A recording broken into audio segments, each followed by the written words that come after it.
recording the computer. So yes, and I will share the link with everyone. And I also make some notes and share this with you.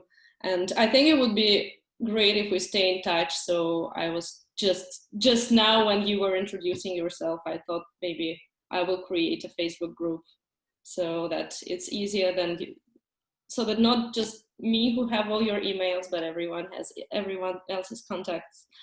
So I thought it would help to separate the discussion into 3 different topics, 3 different sections, so roughly 1 hour each. So the first one about urban planning and density and like looking through the Jane Jacobs lens at everything that's happening. The second one more about technologies. So something that I think Katerina can contribute to a lot, about smart cities, whether it's a good thing or a bad thing that we have more of these technologies now. And the third one more about architecture and the built environment. I don't know how familiar everyone is with Zoom, so I'll just say a few words. So we have the chat here. So okay, now I'm trying to find where is this raise your hand. Participants. You might not need that. You might not need that. So you see there is by a much larger groups. Yeah. Yes, there is a, if you look at the bottom of the Zoom screen, yes, there is a participants list.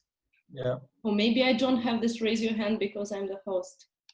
I don't know. Okay. No, I also don't see it. Oh, well, there's raise hand. Yeah, you can do it. You'll just have the lower hand option as the host. If our hands are up, you can lower them. Ah, do you see the, Wait, the raise your hand? lower hand, yeah. Do you see the button? No? Raise hand and lower hand. Yeah, I see it. Okay, so yes, there is a button, raise your hands. Where is it? No, at the bottom of the panel. Just to the right of unmute me. Why don't I see this? You don't have the option as the host. Ah, yes, now I see it. Now I see. Ah, yes, there's reaction.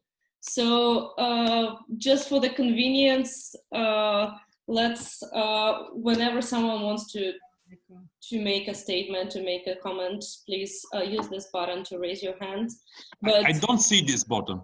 there is a reactions. Is this one? If you click on participants at the bar at the bottom of the screen, it should say participants 14. If you click on that, there will be a bar that comes up on the right. I think I just realized it depends on the Zoom version you have. So if you don't have it in the participants list, there's the reaction. Okay, it's in participants. Yes. Okay. You have to click on participants and then you see. Okay.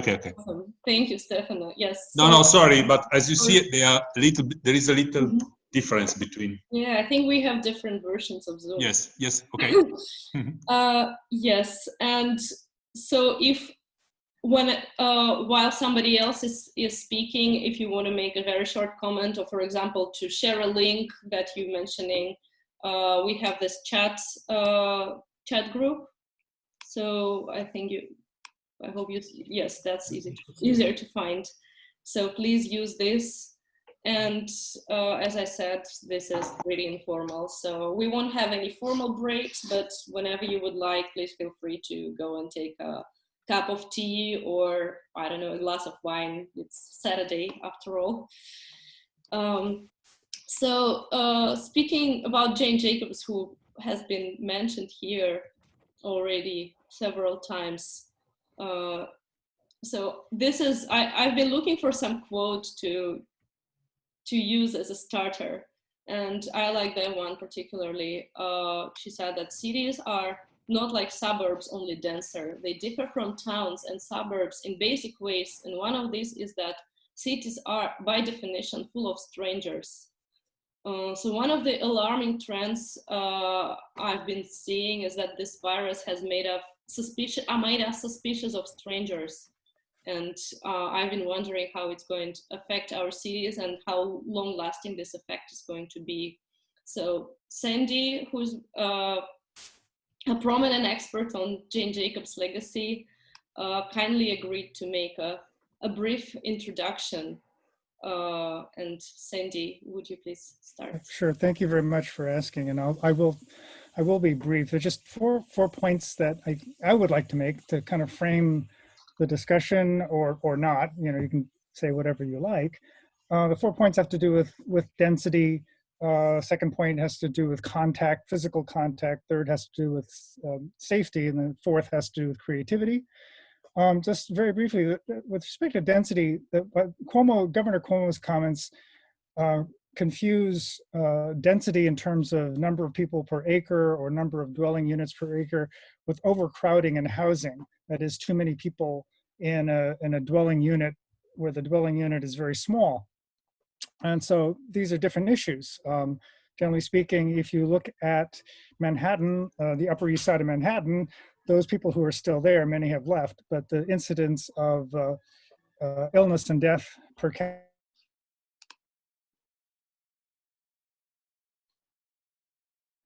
and obviously the difference has to do with income level. It's much lower in the Bronx and in Canarsie, Brooklyn, which has the highest death rate in New York City. And so we have to make the distinction in order to see where the problem might lie. So it has to do with income levels, it has to do with healthcare, it has to do with the size of the dwelling. So this is a housing issue and a poverty issue, and not simply density. Secondly, with contact and physical contact, there's a quote, one of the quotes that I like from Jane Jacobs, and I'll just read it. She says, lowly, unpurposeful and random as they may appear, sidewalk contacts are the small change from which a city's wealth of public life may grow. And so she has written eloquently on the importance of face-to-face contact, tolerance of strangers, which Vera mentioned a moment ago. And so the physical distancing that we're doing, at least in the short run, need not entail social distancing, obviously, because we're all here and this is a very sociable group, although we're physically very distant, at least in the short run. But I think for a city to retain its cityness, whatever you may think that may be, you can do it with physical distancing, but true social distancing, where we do not interact with each other in a physically close environment, I think will actually tend to undermine and kill a city.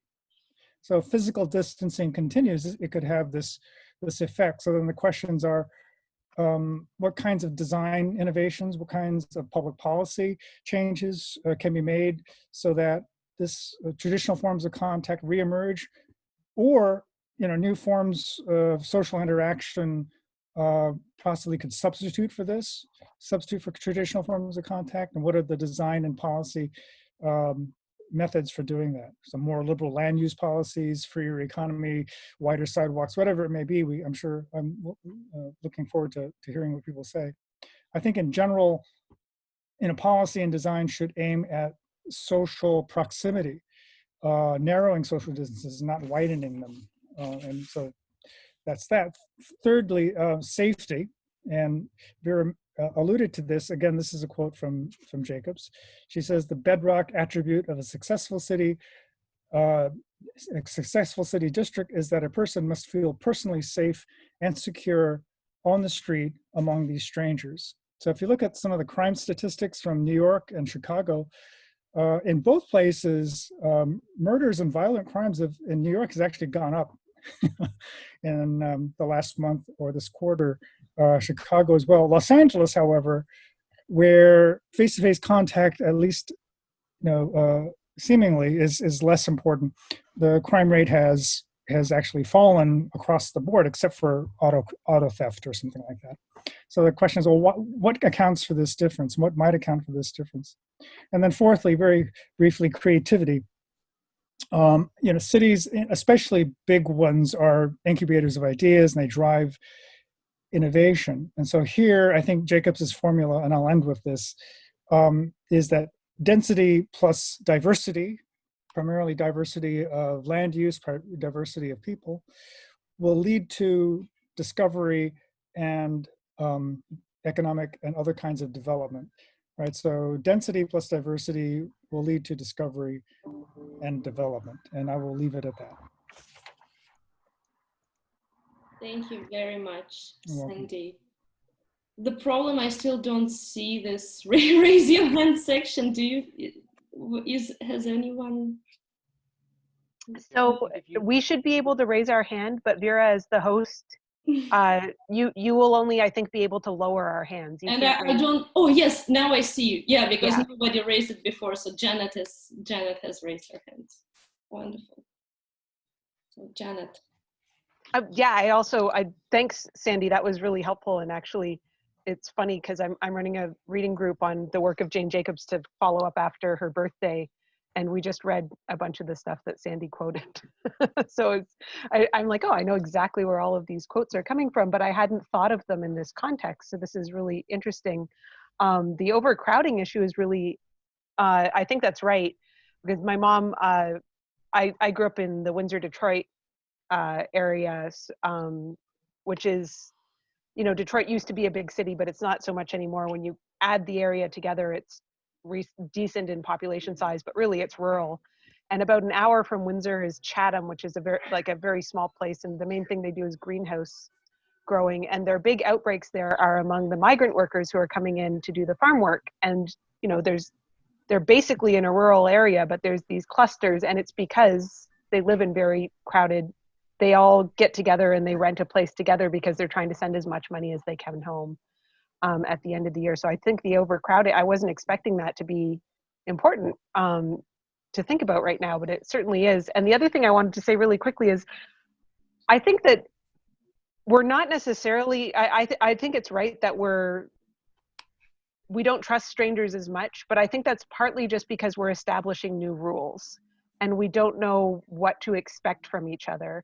And so at the beginning of I live in, it's basically the suburbs. I'm in Ottawa proper, but it's suburban, but there are a lot of parks with walking paths around us. And so there's always people out now because we've never been restricted on going outside, but all of the stores are closed here, and the parks as well. So really all you can do is walk. They've just opened tennis courts and things, but I don't know how much they're being used.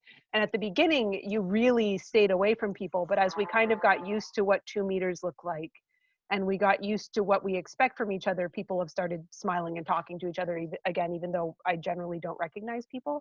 So I think that's something that I don't think we should get too worried about yet, as long as the rules aren't forced to continue changing. And we can start developing expectations of each other. I think that's something that we can probably adapt to, but it'll be interesting going forward. Thank you, Janet. We have 3 more. Alan. Yes, I would like to reassure people about the Cuomo statement. Urban, mayors and governor, urban planners think that they have a absolute power on densities. They don't. People vote with their feet, and density increase or decrease, not because planners decided so. However, they can make things difficult, because if the policy is not to increase density, that means they will prevent new housing from being built. And that's not good for anybody. So I would like to just very briefly share a screen to show the change in population in Manhattan and in Paris municipality, within the Paris municipality, over 200 years. Should I do that? Yes, of course. I am disabled from screen share. Could you enable me to? I think you can do it now. Yes. Mm-hmm. This is a graph horizontally, which shows years, and vertically millions of people. In red, we have the perimeter of Paris municipality over the years. So it started in 1600, and the end is 2019. So you see that's a red line. And the blue is Manhattan. So again, this is not density, this is number of people. And here we have two lines. One is World War I and World War II. So you see that, by the way, you see some historical event. For instance, if you look at Paris, this was a revolution, you know, the French Revolution. It dropped in the population, then it goes up. And strangely enough, it follows, you know, Manhattan and Paris follows about the same speed. And then it topped just before World War I and go down very sharply because, of course, recession in the US, much less in France for some reason, then but much more during the Second World War in Paris, then peak again and then go down. Nobody can really, I mean, you could explain why population goes up and down. It has nothing to do really with planners' density saying it should go down, it should go up. It depends on income of people, you know, people consuming more floor space.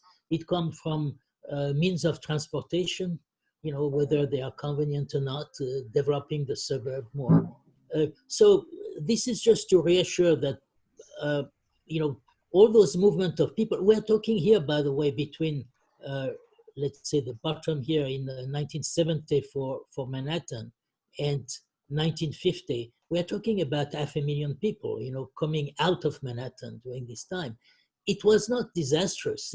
It's just that they probably moved to the suburb. Maybe they moved to New Jersey or Long Island or somewhere like that, and they were still part of, you know, of the conurbation. So I will not, let's say, I think Cuomo and de Blasio are completely mistaken when they talk about densities, you know, and especially as Sandy explained, it's more a question of housing, the danger than the density itself.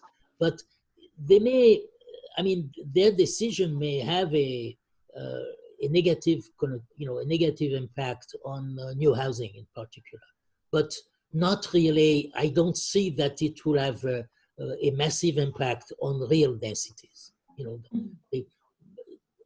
I can see that some people may leave for some reason, will live in the West Village and decide to live in New Jersey or in the suburb of Atlanta. It's possible, but they will be immediately replaced by other people who will replace them. So in terms of density, it will not make any difference. Thank you. Thank you. Thank you, Nolan. You were next. Yeah, I think that's a good point. I think what's at risk is the nature of the density. You know, if a city like New York City or a city like San Francisco were to say, oh, okay, this is a reason to further restrict building, this could result in the density taking the form of more crowding, which of course we know is associated with the virus, which is a huge health risk, among other things. You know, when we were living in New York, of course, we had friends who had put up party walls in living rooms, and we're adding sub-bedrooms. There's like, if any of you have read Golden Gates by Dowdery, you know, he talks about in San Francisco where what we call gentrification is actually usually 4 or 5 workers actually sharing a bedroom with 2 bunk beds in a bedroom. And so the more the density looks like that, the more at risk we are of future pandemics. And I mean, we have some research here early on. If you look to China, I mean, take the Chinese data for what you will. It doesn't seem that there's any association with density, quad density.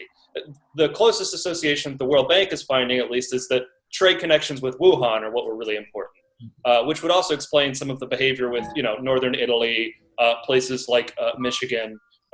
You know, if you were to map it along a density, you'll see a somewhat positive correlation. But if you look at it at a finer level within a place like New York City, for example, a lot of the serious outbreaks have been on the periphery. Now, that's not to say there's no relationship with density, but it's just more complicated. And what we're seeing out of Chicago, the Chicago study, is it seems to be overcrowding is one of the major issues. And I would say that overcrowding probably is going to be associated with more denser cities, but it's not because they're denser. In many cases, it might be because they're underbuilding housing. Thank you, Nolan. Emily was next. Thanks. I wanted to go back to the issue Sandy raised of Jacob's insight that sidewalk contacts and face-to-face contact is so important to the discovery and innovation and development process. it seems like some of the cities that we would expect to have been hotspots, Singapore, Hong Kong, Seoul, have done a really good job of managing to keep going about business largely as usual by wearing masks when they're out in public. And I wonder how much wearing masks will affect the success of face-to-face contacts in cities, and how much of that, the benefit of face-to-face contact is being able to read each other's sentiments much better than we can if we're on the phone, and just how that will affect city life and the discovery process in cities going forward. Thank you, Patrick. Yeah, I mean, I want to agree with Alain to some extent that politicians can shift the historical era, but they can kind of block the potentials of an era. And I do feel that there is a lot of interference possibility with the density. So we would actually see much more dense urban hubs in terms of residential numbers per square mile in places like Manhattan and places like London, particularly also in San Francisco and the Bay Area. I mean, due to this NIMBYism, there's been a prevention, and people have to make tough choices of staying provincial and stunt their career because of the exorbitant prices. I think going forward as well, I mean, I think that the risk here is not now the reduction of even this kind of insufficient density. I mean, insufficient for what I call the climate of post-Curtis network society and this intense new knowledge economy, which is, you know, organized around research and development primarily, and finance and marketing, and has an enormous amount of ability to absorb creative ideas, which were generated always collaboratively. So that might reduce not only by politicians now, but by this kind of psychology and fear of putting away, and there's a kind of self-selection away from centers back in the suburbs, perhaps. And I hope not. I mean, I hope that. I think that initially you might get the feeling that things go on reasonably well via electronic media, and we in our firm have also this feeling, but I suspect it's also based on all the network connections and trust we have formed through face-to-face in the previous era. So sometimes there could be a kind of short-run illusion of viability. And I find worrisome that, and you know, now these calls for, you know, since we still have to have supermarkets filled, even though some of the global supply chains are cut, and we are still in our houses without paying maybe rent, etc. That people presume after 8 weeks that this kind of new way of life could continue for much longer. I don't think it can. So there's calls for, you know, more localized industries and give up on global supply chains. There's ideas of urban farming and self-sustainability. I mean, there's a lot of illusions out there. But I want one more final point, that if there is, to the extent that there are adjustments coming in terms of work patterns, with more home working, with a lot of also consumption patterns, there's a lot of job losses, and we need also the creation of new jobs. All the more, this transition can only be handled if there is much more degrees of freedom, and let the market discover new patterns. And there needs to be an enormous amount of flexibility and searching. And the more the state is trying to regulate the things, the more disastrous will this economic downturn be, and the adaptive necessities or the adaptive resilience and potential will be hampered. And that goes for the way the urban environment might have to adapt to some new trends and patterns. We need total market freedom to let this happen with efficiency. Thank you, Patrick. Sandy. I just wanted to make the very quick point that I think Janet raised about facial expressions. you know, and going forward, it seems like until they find a vaccine or effective treatments, some sort of facial covering is inevitable, whether it's, you know, a cloth or perhaps clear or who knows. So there's potential here for entrepreneurial innovation if people are allowed to profit from the development. But just sort of short term, at least, you know, in America, smiling is a big deal.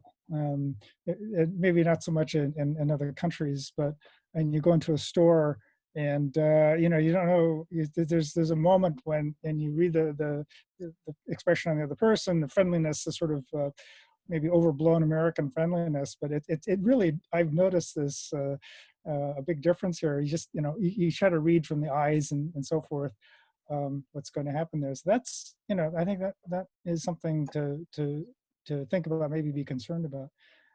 And then that other, in long term, I'm wondering, you know, will we adopt, will the culture shift toward, you know, Japanese customs of no handshaking, just, you know, sort of bowing or this types of gestures? Yeah, actually quite nice. Well, The Italians in the chat are not happy to hear. well, yes. Well, the Italians and the French stop kissing. This is an issue. Anyway, I'll stop. Thanks, Sandy. Stefano Cozzolino, you have something to disagree about. I hope we can go back to hugs and kisses. By the way, there are already many topics, really interesting topics on the table, and I will just pick some of them up. Well, I think one of the problems is that every time there is a crisis, any kind of crisis, planners immediately think that the world will change forever. I don't think it works like that. Also for Jacobs, probably some people can be doubtful about the work of Jane Jacobs today, but in 1 year, she will be back again. So I have the same problem with students because they are reading Jane Jacobs nowadays. I cannot see, they cannot understand why we are reading Jane Jacobs today. So I think city will persist and we will go back to normal, hopefully very soon. And by the way, there is a big dilemma right now because we are having planners, many planners, which are now anti-sprawl, of course, anti-density. So basically, we're seeing the very essence of planners that are just anti-human. It doesn't matter, they are just anti-human, that's it. But going back to the topic of density, going back also to the point raised by Nolan, it is true, if we look at the numbers, the most infected places and affected places by the spread of coronavirus were not cities, were not city centers, but mainly peripheral areas or suburban areas. So I guess density is mainly a logistical problem. So I agree also with Patrick when he says that we need to give freedom. We need to give more freedom. This is the point. In Italy right now, there are policies that restrict the time in which entrepreneurs or activities can be open, okay? This is exactly the reverse of what we should do. We should give, we should somehow desynchronize the city. So give more time, give more opportunity to be more flexible and, you know, and yeah, give the opportunity to people to find their own answers to problems instead of prescribing specific issue. Peter. That's it. Thank you, Katerina. I wanted to talk more about the point of whether cities will be the same after coronavirus. And I think people will continue to see the benefits of a city even after this is over. I think there's 2 points that I want to make here. First is that I think people are they're being quarantined, they're not going out, and I think they're missing all the benefits of a city, and even after coronavirus, they're going to want to do that even more. And number two, even during coronavirus and during lockdown and quarantine, I think there's a lot of benefits to living in a city and in a dense city at that. To put a personal example, I'm a big foodie and I really like eating out. And New York, there's a restaurant, at least like 5 restaurants every block. Here in DC, there's not a lot of restaurants. So when it comes to me ordering food, there's not a lot of places I can order food, and it's really expensive because there's not a lot of people downtown. There's not a lot of restaurants. So if you think about it this way, there's a benefit to living in a dense city during coronavirus, which could be like getting food or accessing more supermarkets. We don't have access to a supermarket here, but in New York, there's a bodega in every block. I think that can only happen in a dense city, and it's something that people are not really thinking about that now. Thank you, Peter. Can you hear me? Yes. It says I'm muted by the host.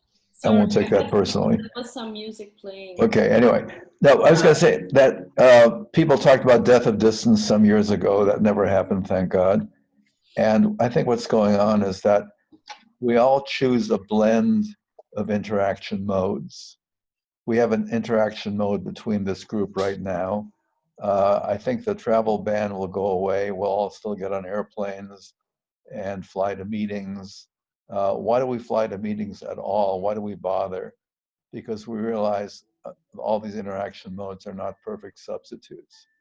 They're imperfect substitutes, and they are judged how complementary they are by all of us individually. So I think at the end of the day, we will continue to choose the blend of interaction modes that works for us best, given our situation, given our circumstances. And the other part of that is that we pick a location and a blend of interaction modes concurrently.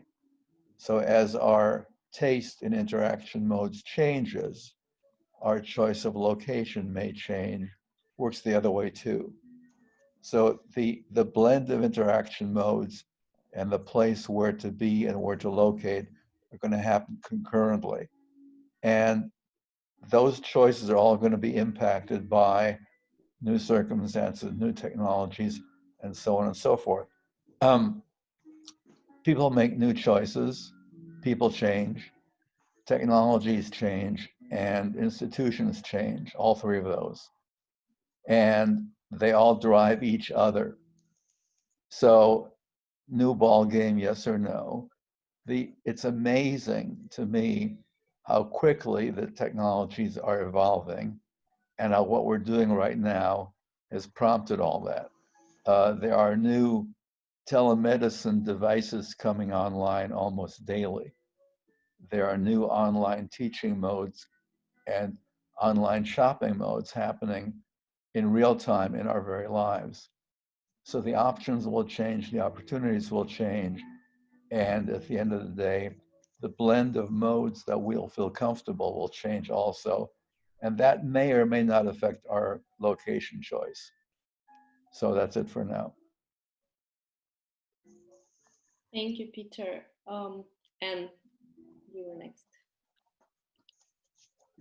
Hey, yeah, I think, by the way, sorry for a second there. If you look at the chats, Nolan has already shared two articles there in defense of density amidst the epidemic. So I think worth having a look. Sorry, Anne.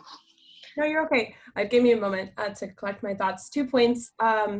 One, going off of Katerina, I also am pretty optimistic about the face masks, because even here I've noticed walking down the street, things are kind of as back to normal as they can be. Like if it's a nice day out, you can expect to see a ton of people out. You can expect to see people walking their dogs. And even with face masks, I've noticed that connections that I've made at my local supermarket, we still recognize each other by our hair, by the way that we dress. So there's something about that familiarity that we still can have that connection, even if maybe we don't see the whole face. And I had a friend made a funny joke, thankful that we grew up in the Tyra Banks era of smize, which was this idea of smiling with your eyes, So I think people are pretty adaptable, and we can adapt to this mask covering while still maintaining that face-to-face connection, with those people that are close to us. And then Sandy, I was curious about the crime rates that you pointed out, if there's a difference in the composition? Because I had talked to a police officer when this whole thing happened, and I said, oh wow, crime will probably be down because everybody's inside. And he said, nope, it's crime's actually up, but it's the type of crime that's different. So now there's a lot more petty crime because people aren't on the street. Now there's a lot more domestic violence, as opposed to arresting drunk people for, disorderly conduct at the bars late at night. So maybe that could be part of that difference between LA and Chicago. I'm not sure. There's a lot more cybercrime as well. Thank Cyber you. hacking. Stefana? Yes. But I think that each time we have a specific problem, planners, politicians, and so on believe we have to redesign the city and society to directly cope with this specific problem. But I think the real point of planning is how to plan without having any idea of the problems we will meet in the future. This is why we need planning, because we don't know anything. In this case, obviously, things are totally different. For instance, as regards our contemporary problems, I think we have to distinguish between temporary issues and permanent issues. I hope the coronavirus is a temporary problem and not our future, as seems many like to be. So, but freedom, the market, creativity, people will be our permanent issues. They are the crucial point of planning, not the coronavirus. So I think part of what we need is a very temporary attempt to solve some problem.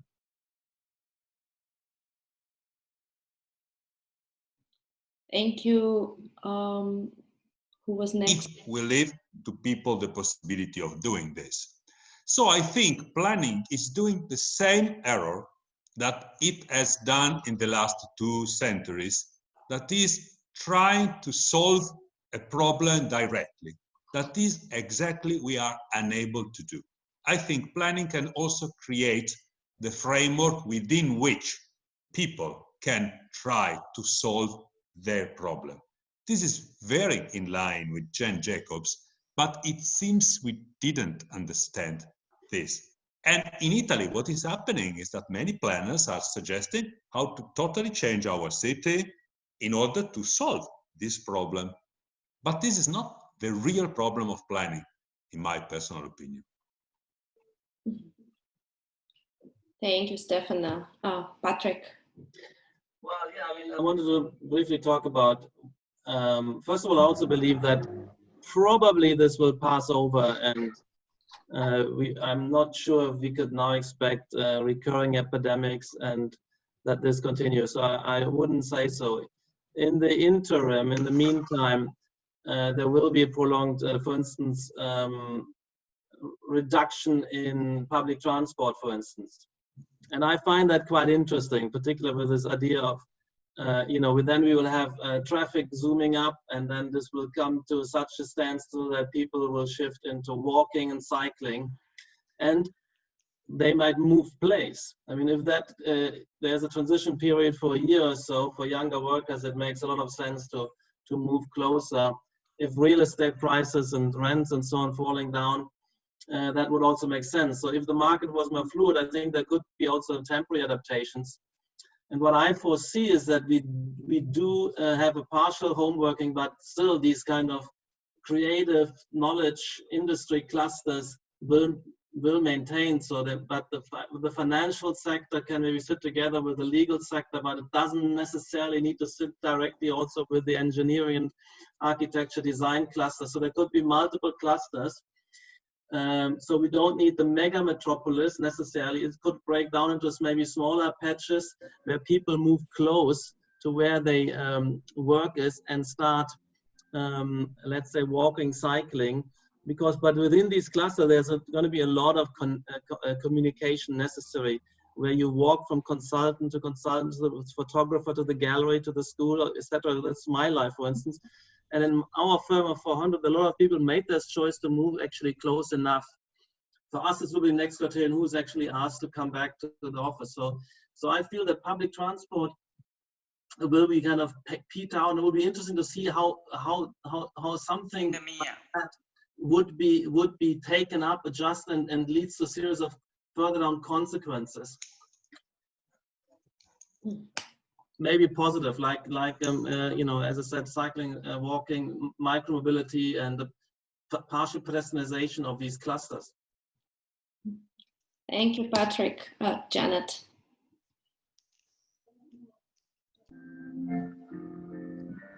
Okay, thanks. I'm really enjoying this. I also am interested in the kind of the, I guess maybe a few threads coming together. I'm interested in the masks issue because it's different depending on where you are. So here they have not recommended masks outside, but we're pretty spread out. So if I was in the core of the city, I probably would wear a mask outside. And I went to a garden center yesterday, as you do. It's like the thing that's open, so that's what everyone's doing. So I wore a mask there. But when we're walking through the parks, because there's space, we don't necessarily have to have, or at least most people are not wearing masks unless they are higher risk. Just that's in line with the public recommendation here. And I think the public recommendation probably matters in this case because wearing a mask is costly. And in Canada, that we haven't had the kind of political split on belief in the public recommendations that we're seeing in the States. So they have been effective. And so I'm kind of thinking about, at the very beginning, Vera, you said something about wider sidewalks. And that got me thinking, as we were talking about masks, about the places where I've seen really lively street life, which of course evokes kind of Jacob's description of the stoops and the street life in New York City when she's writing Death and Life. And if you had more space, and we have this kind of at least temporary, but I think it will depend on how much this makes an impression on people. There may be a preference for being outside. And so we could see people adapt by trying to do more things outside, like in China, when I visited a few years ago in the morning, the way you would get breakfast is all of these restaurants would push tables into the streets and be cooking out in the street because, of course, the trust level is such that you want to see how people are cooking your food, that the oil's not really old and stuff like that. And so you had this really lively street life in the morning as everybody went out to get food. That's something that would be illegal, at least in Ottawa. You can't cook in the street.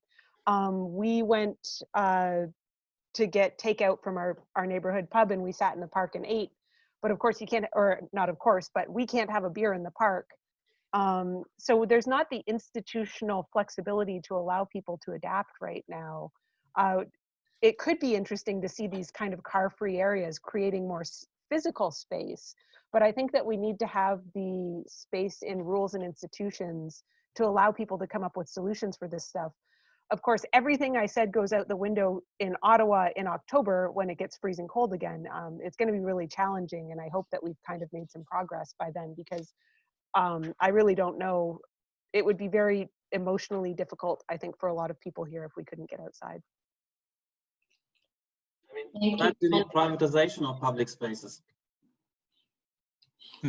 Then you get all this experimentation and solutions. I mean, it would still be regulated here, though. It's really hard to have a patio in Ottawa. We suck. Adam?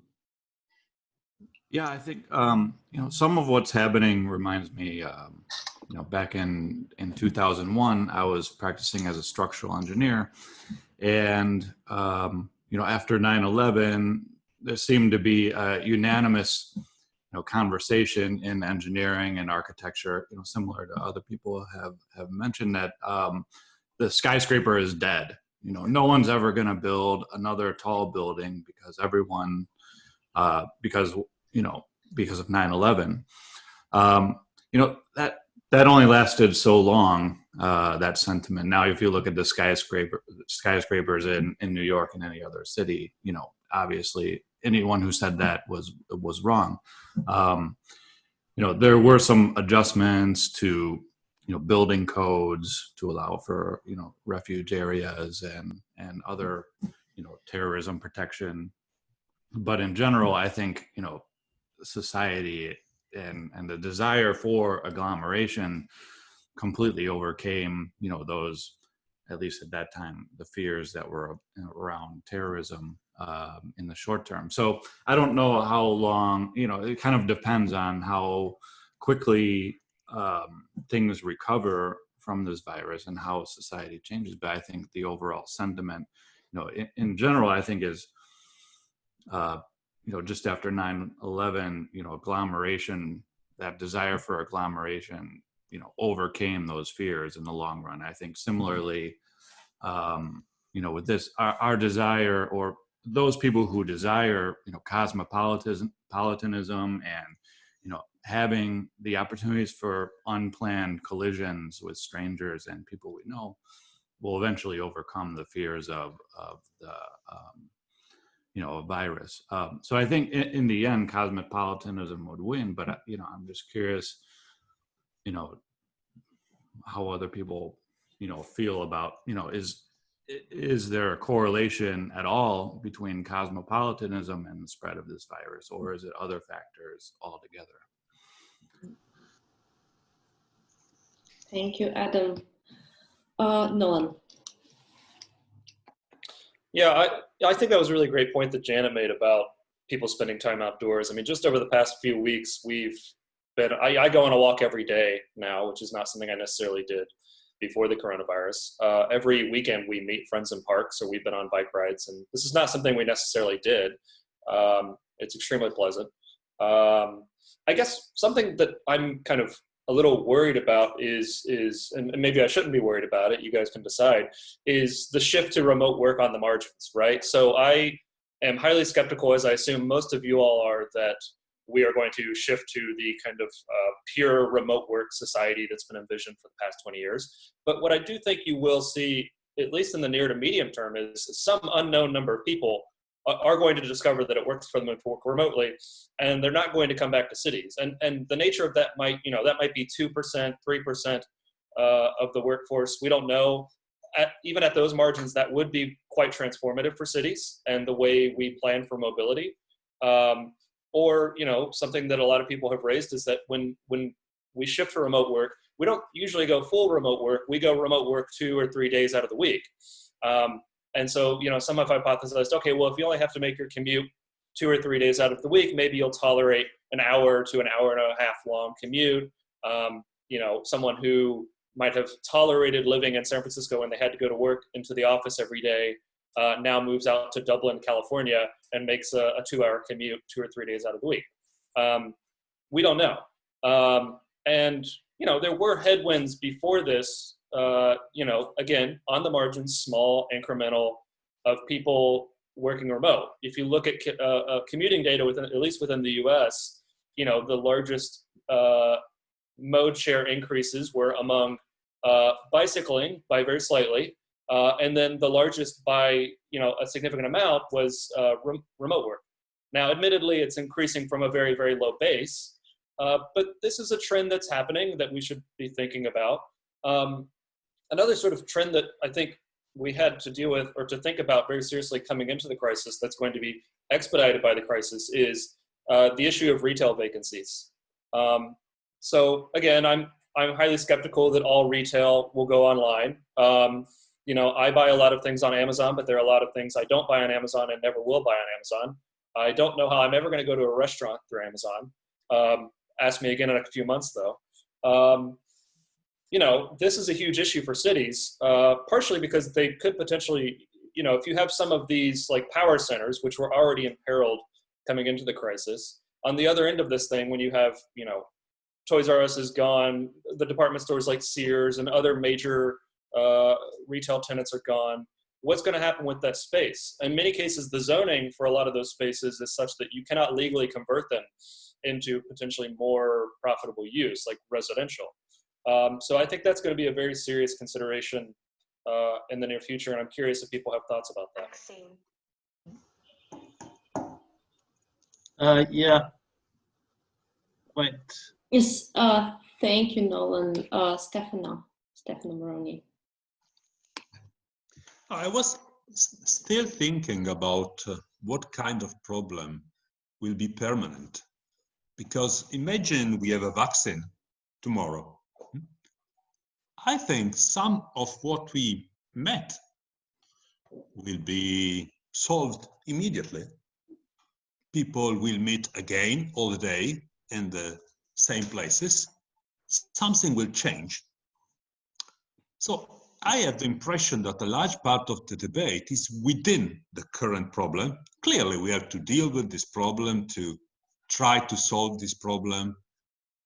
But part of this is not a planning problem. This is my issue. So I think planning problems are totally different. And the main problem is how to deal with unpredictable problems. Maybe we will have other kind of pandemics in the future, but we don't know what kind. So we cannot imagine today how to solve in a substantive way with a particular design with very specific rules how to deal with them. We are sure we will have all kinds of problems and risks and difficulties in the future. So the real problem is, how can we deal with this from a public point of view, so to say? Think about flexibility. Today, many people speak about flexibility. But when you speak about flexibility, planners immediately imagine the flexibility of the plan. But we don't need flexible plans. We need a flexible society in order to deal with unpredictable problems. So plans cannot be flexible. Flexibility is not a peculiarity of plans. The point is not to keep options open for the local government, preparing incomplete plans to respond to unforeseen events, but to leave options open for society. If I think about Italy, one problem of Italy is now that the lockdown is nearly finished, it is so difficult to change all the activities in the city in a simple way because everything is so difficult, so bureaucratic, so discretionary. But the real point is that each one needs the possibility, the freedom to try to deal with the problem.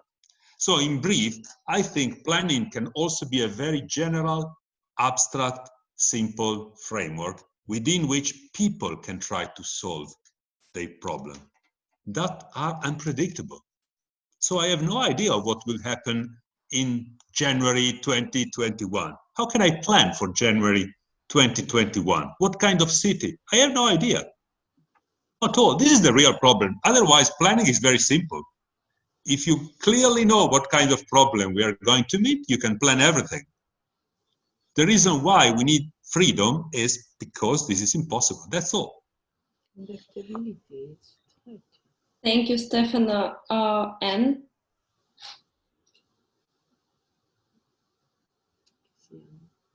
Oh, you're muted.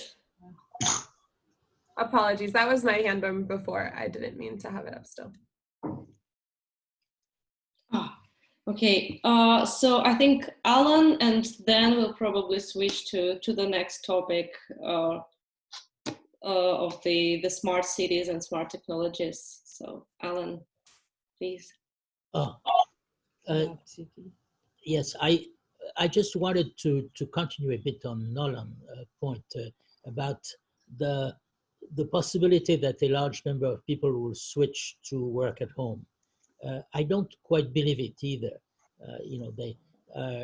I think that it will be more probably commuting, commuting 2 or 3 days a week. So that will change.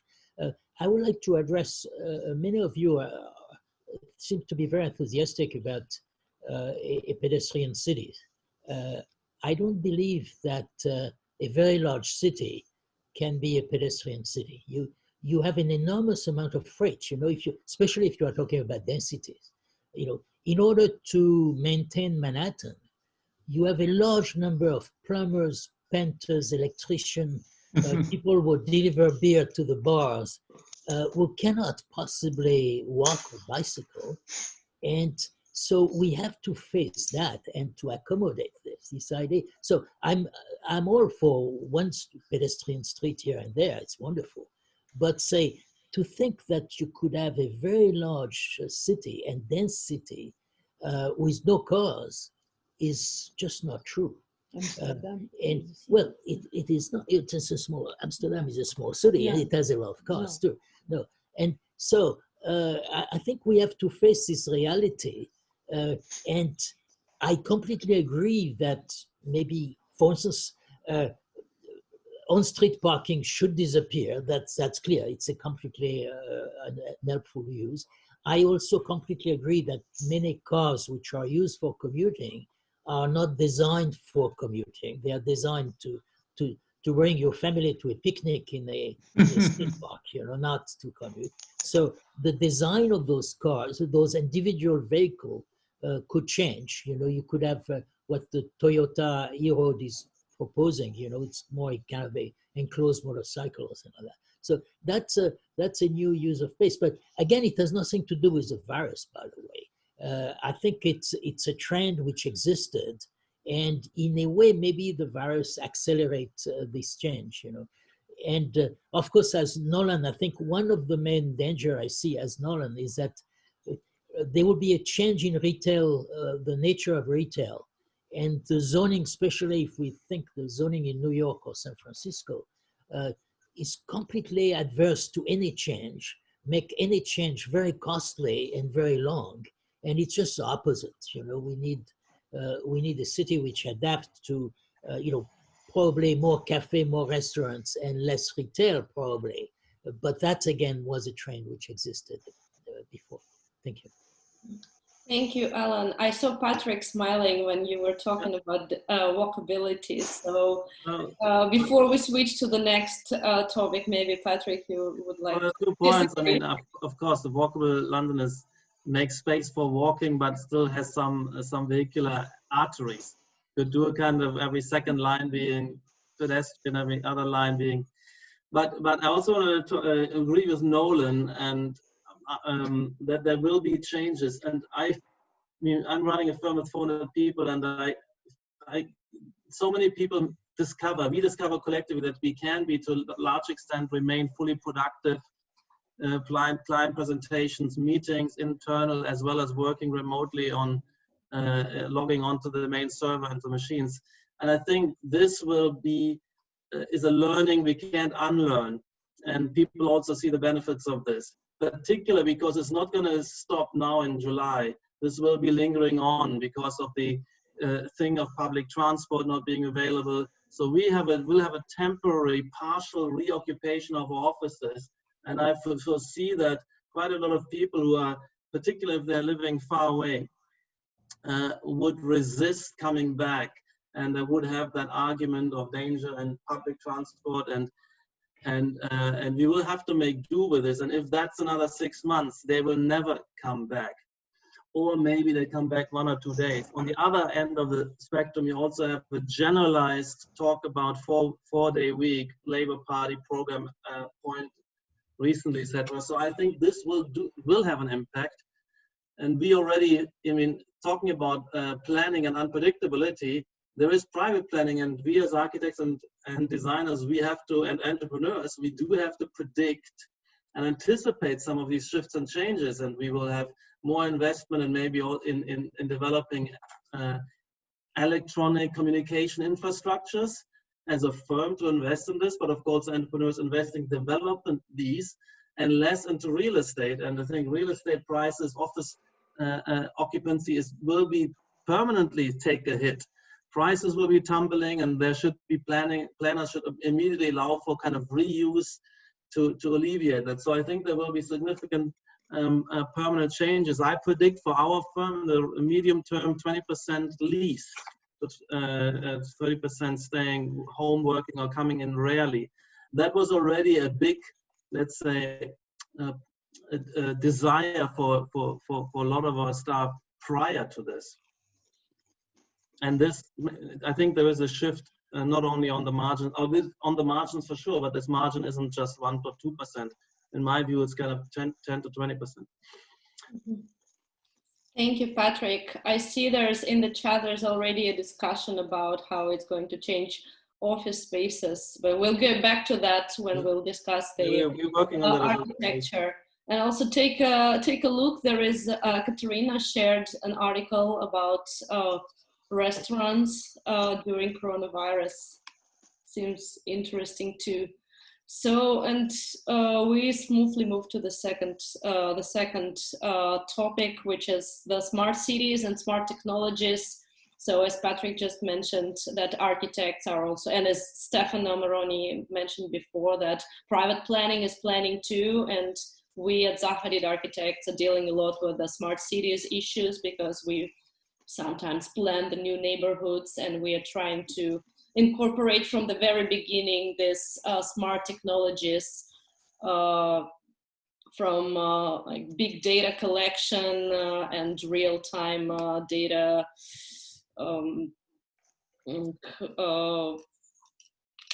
real-time data collection and utilization, and well, you name them. So all these e-government services. And I came across another quote, it was in City Lab.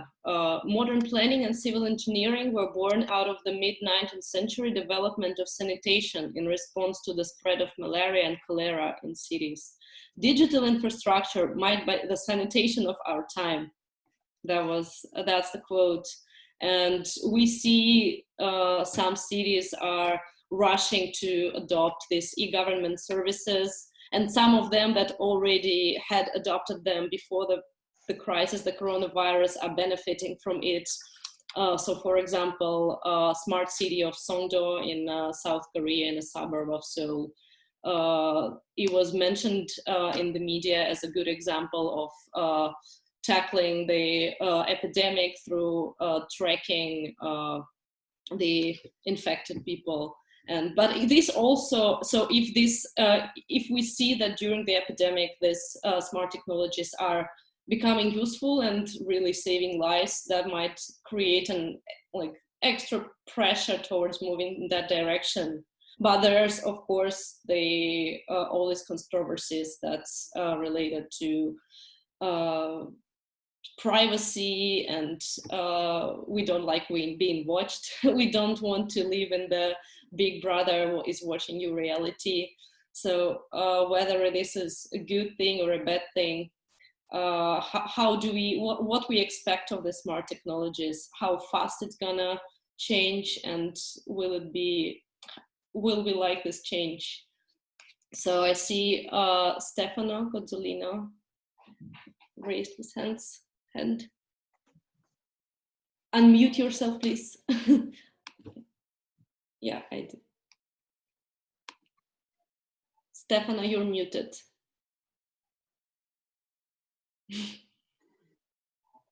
Right. Oh, okay.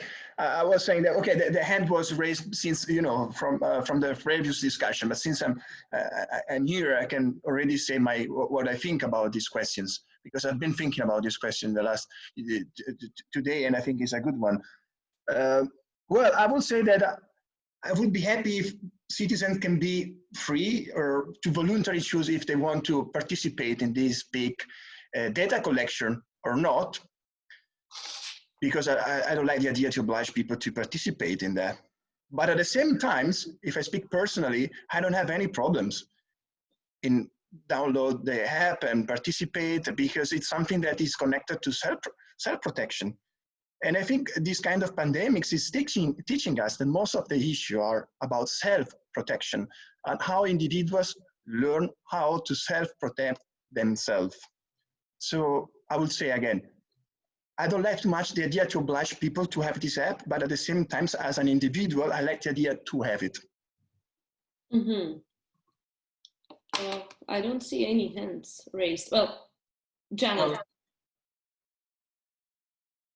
Okay, yes, first Patrick, and yes, first Janet, then Patrick, yes. Okay, sorry, I'm just eating, so I've turned off my camera, but I can turn it back on. Yeah, that's something I've been thinking about. It's a little bit tangential to the technology discussion, but I think it's related, is what we want to accomplish with that technology. And Stefano just said something interesting, which is that people are thinking of this as self-preservation. And one split that I think I have seen is there are definitely people who are thinking of it in terms of self-preservation, but there's other people who are thinking of it in terms of their obligations to others.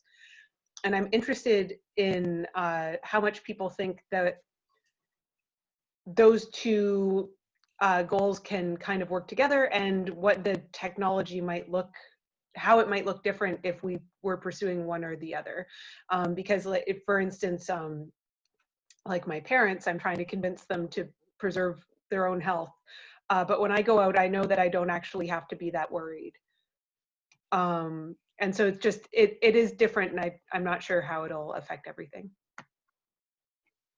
Mm-hmm. Thank you. Patrick. Well, I mean, I don't share a lot of the skepticism over data collection, which you find on the left, against the big tech companies, in terms of,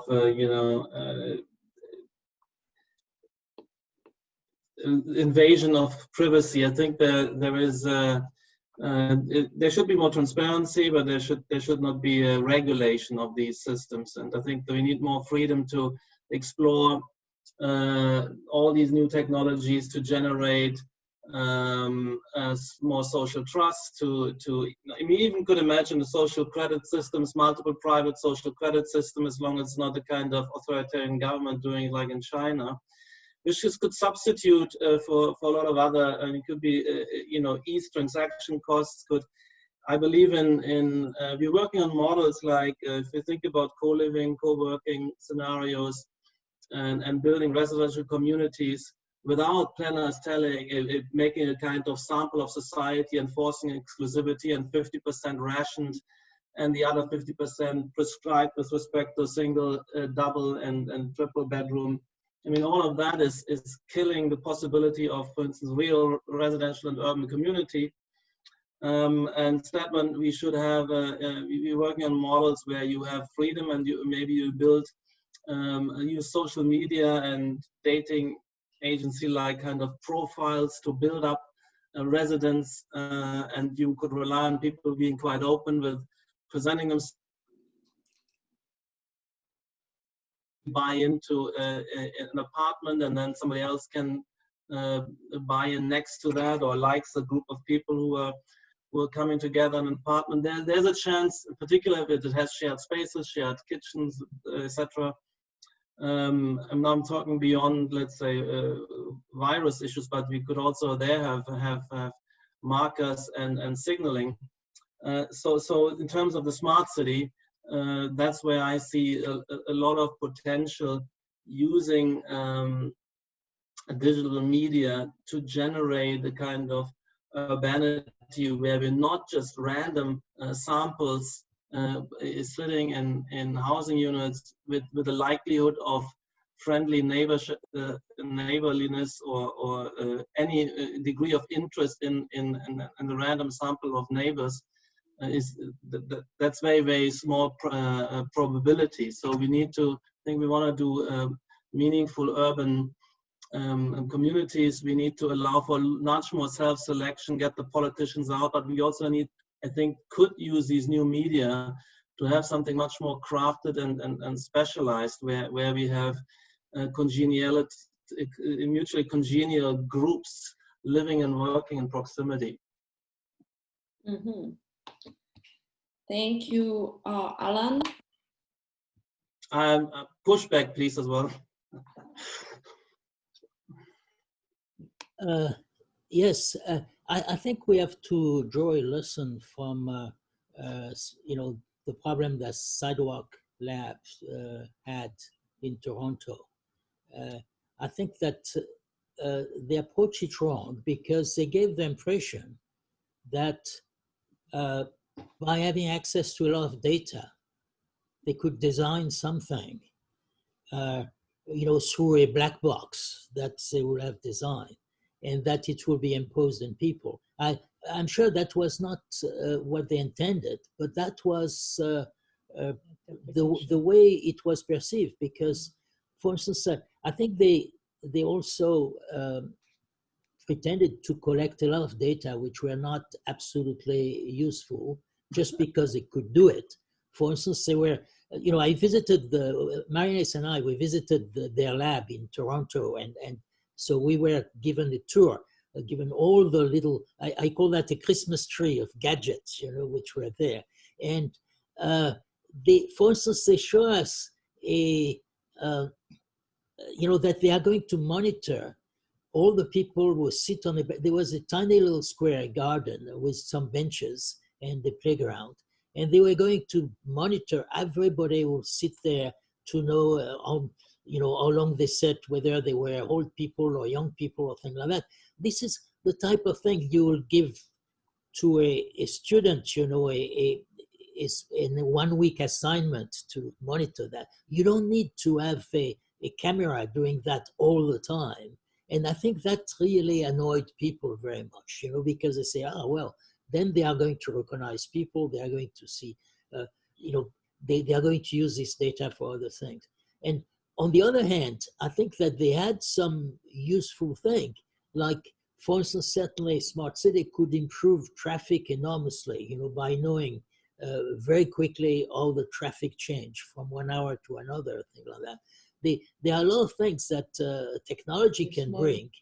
And yeah, there was also one of their interesting projects was to redesign small apartment units, adapted to in particular, the type of furniture you would want if you had a very small apartment, in a way inspired by the design of yachts. The yachts are usually a very good internal design. And I think that was useful, and they will ask people to vote for, that was, but this makes this, they have a much too grandiose view of what they were doing. And I think that most of the people in Toronto had the feeling that suddenly entire neighborhood will be designed through an algorithm and they will have nothing to do with it. So I think that that's a danger. The danger of technology is to oversell what they can do. Mm-hmm. Thank you, Nolan. Yeah, just to follow on Alon's point, I think that's the essential context for this conversation, that at least in the North American context, the largest smart cities project in the Western Hemisphere has just been shut down. And what are the lessons of that? At least for me, one way to think about the potential for smart cities is to think about what elements of our lives of urban living have already been changed by technology. When I think of smart cities, the things that have transformed my life have been bottom-up changes. So the introduction of e-scooter shares in cities. You could say that bike shares were sort of a top-down step in that direction. Mobility apps on my phone, right, that allow me to optimize my route in a way that I couldn't previously have done.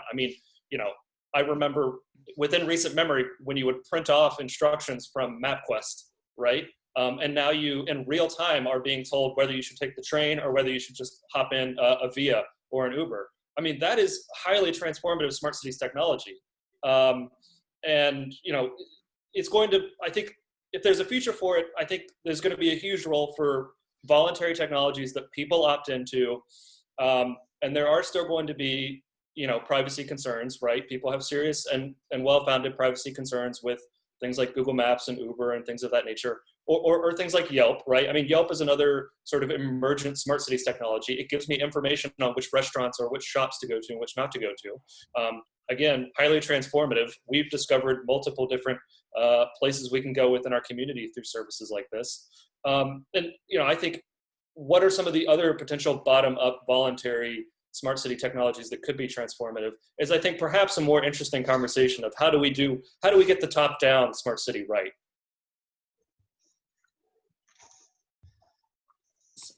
Thank you, Nolan. Emily? Yeah, to go to another Asian example of the contact tracing that Taiwan and South Korea have used to help their cities stay open by really carefully identifying who's come into contact with the coronavirus. I would have been horrified by something like that going on in the US before the pandemic. But now, if the alternative is having to shut down basically entire cities for weeks at a time, maybe that privacy trade-off is worthwhile. I would say, in my opinion, I would rather lose that privacy than basically not be able to leave my house. So in the chat, Nolan brought up the fixed costs of learning how to do work remotely that people are paying now. I wonder if some of that is going on in the surveillance and smart city world also, with people perhaps having to get used to losing some of their privacy in the short term in response to the pandemic, and that having potentially long-term effects. Thanks, Emily. Patrick?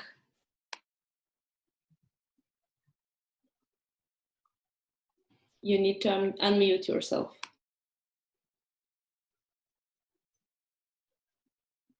Yeah, sorry, no, I wasn't raising my hand. Oh, I got it. So Maybe from before. Yes, we don't have any raised hands. I just want to get back to Nolan, because when you talk about smart city, you mentioned Yelp, right? I mean, this is not smart city, it's smart entrepreneur. Probably a smart city is more about something that is created by the government, by the city, in order to use data and plan accordingly.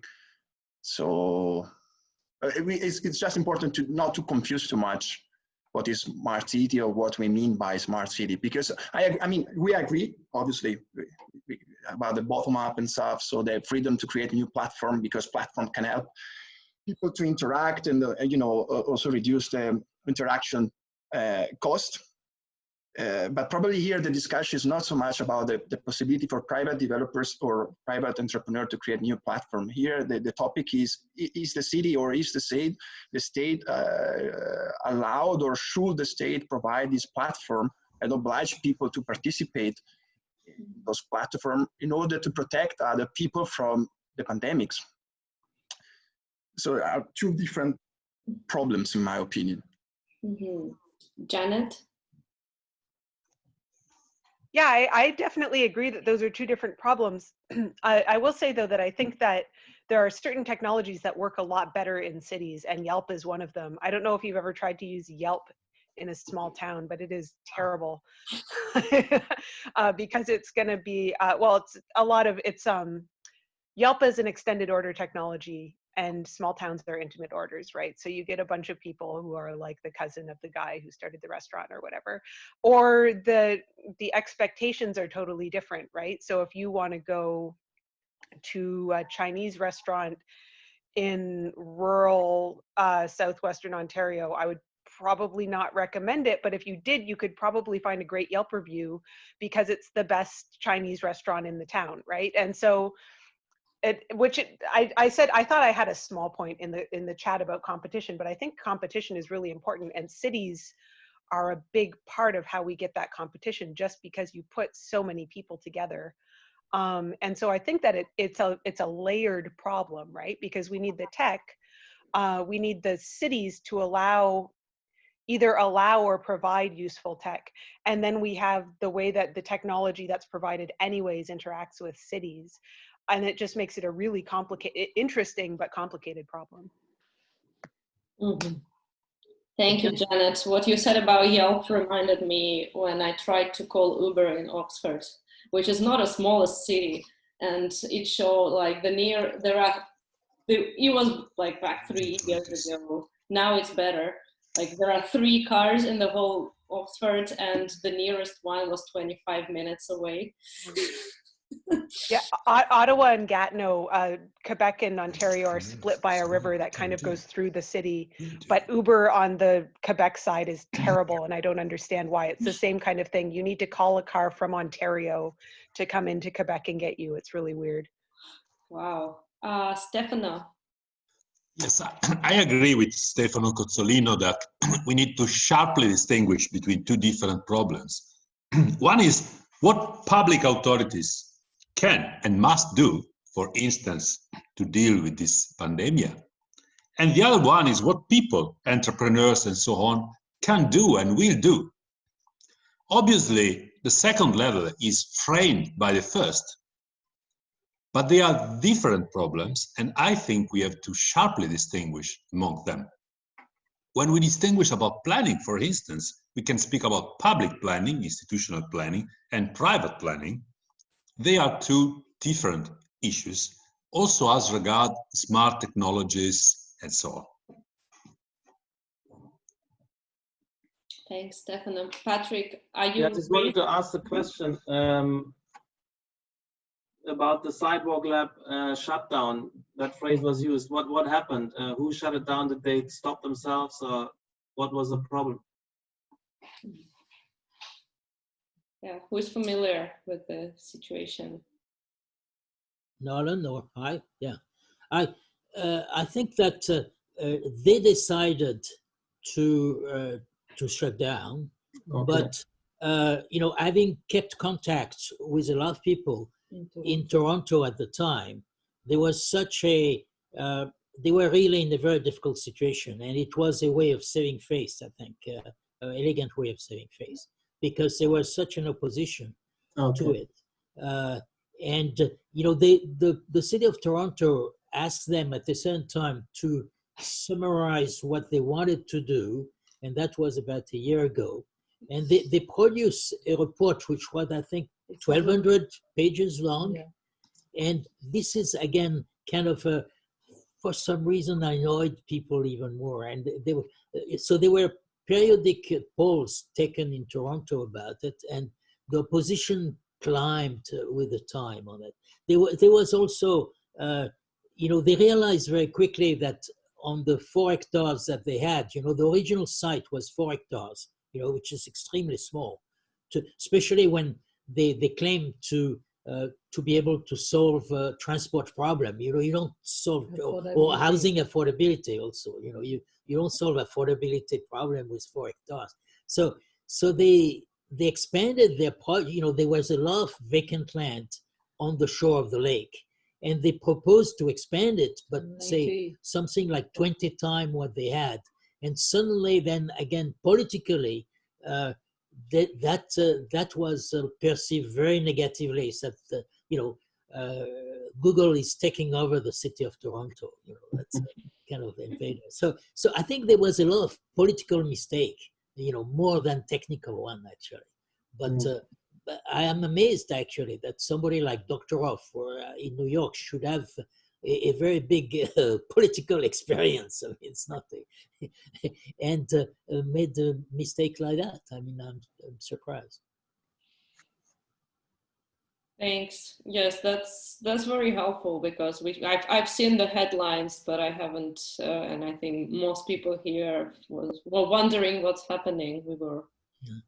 Yeah, we also knew somebody who worked on this project from New York, and as Sidewalk Lab. And then, of course, we visited it, and we had a lot of, you know, especially at Ryerson University, a lot of people there were, you know, were involved. And so we had a feedback from different groups, and I think it was very interesting. Stefano? Can I just wanted to float this. With this coronavirus thing, I feel, and by the way, I'm anticipating an enormous financial and economic crisis coming. And right now we have an enormous increase in state action in terms of money printing and financing, fiscal moves. I mean, it's gigantic. At the same time, we have an ideological, all the left, kind of a lot of the left groups see this as an opportunity to push out their dream utopias, that now is the time for the universal basic income, now is the time for the new Green Deal, now is the time for, I mean, even the things like this. We should learn from the fact that people don't have to pay their their utility bills anymore. They cannot be evicted. They don't have to pay their rent. Isn't it all wonderful? So we have literally, I think we're moving into, on the one hand, a kind of delusional dreams of a socialist planned society. At the same time, we're actually running up a situation which I think there's a huge ideological battle coming. Yes. And the initial solutions will be socialist, and then there will be a massive crash and hellhole with riots all over the place. I mean, I've seen riots and looting sprays through London in 2011. I've seen it a number of times. Think of the yellow vest in Paris, only because there was a little tax increase. When these delusions pop, and these kind of promises, I foresee something horrendous. So I think there is on the libertarian political kind of spectrum, we have to start to prepare, and we make the predictions and warnings now, and build up a kind of leadership that after the socialist hellhole we can come out of this. But I think it will also be in the, in Germany they're talking about expropriations. They're talking in Berlin about the totality of the real estate should be expropriated and socialized, rent control. I mean, there's going to be more and more of this, and I think that it's a field day. Of course, at the same time, I mean, I see also libertarians coming out, and it's a kind of, it will be a period of heightened ideological battles, political confrontations, dangers and opportunities. I think we need to prepare for that. Thanks, Patrick. Katerina. I just want to push back a little bit on Patrick's point. While I do think this is kind of an ideological war that's kind of coming, I want to push back in saying that it's not all been for the bad. It's not all all these regulations during coronavirus are leading to more government, for example. In a lot of cases in the United States, you see a lot of regulation being relaxed. You see, for example, more occupational licensing laws being relaxed. You see more nurses, for example, that could only work in one state, now they can work in another state. And I think this is a good point. I don't particularly like occupational licensing laws. Or for example, in New York City, e-bikes, for example, e-bikes were not allowed for the longest time in New York State. And now because of coronavirus, they've decided that e-bikes are actually a benefit to the city. It helps deliver food more easily.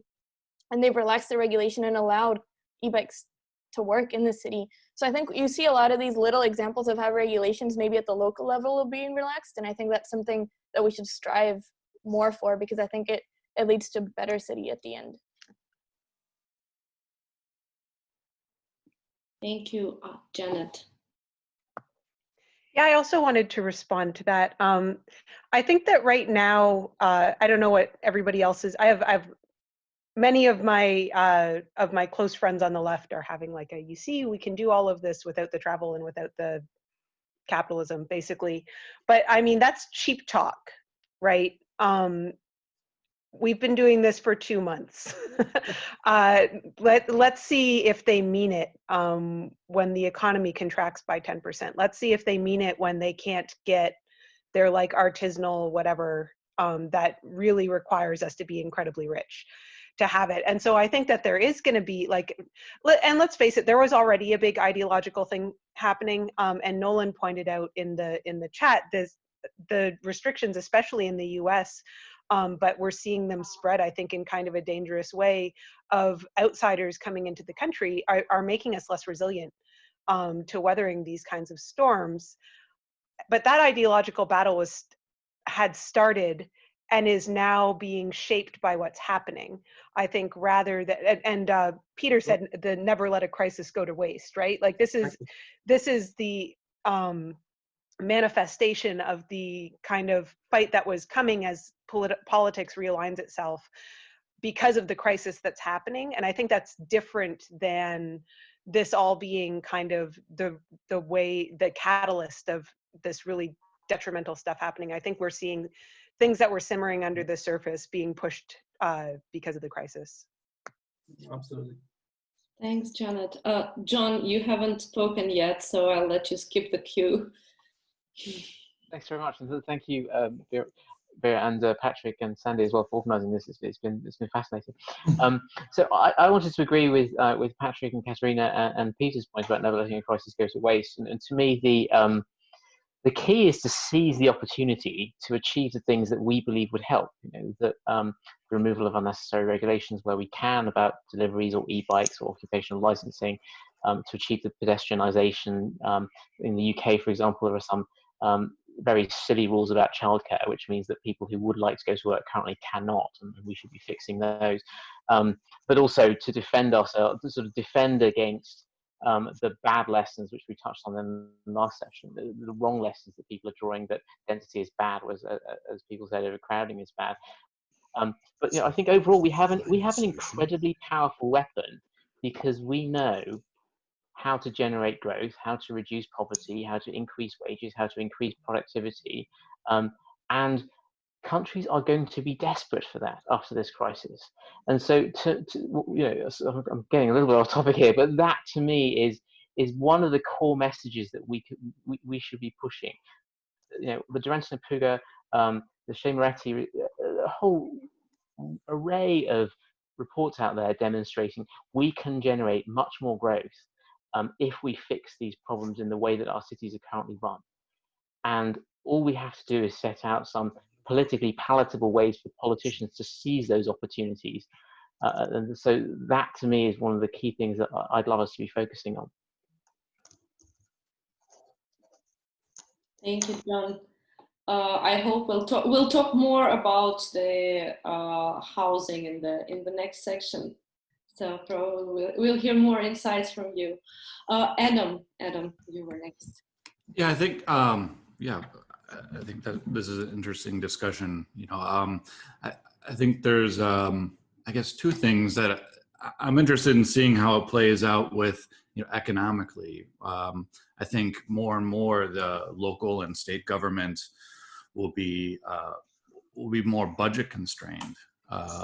So that could play out in a few different ways. It could be that the federal government becomes more and more powerful, at least like in the United States, or it could be that these states and local governments aren't able to enforce a lot of the things that they previously had, and that could also play into they just won't have the budgets to overspend on highways and infrastructure, things like that. And another thing that I think is has the potential to be a positive thing is that suddenly families around the world are being introduced to e-learning, and I think there's a possibility that opens up a loosening of the connection between schools and where you live. That geographical constraint, and that's has a lot to do with what's been holding cities back. I mean, I think we all probably know someone, a family, or who have moved away from a city because of the school systems. Well, if your location is no longer tied to the quality of education that your children get, I think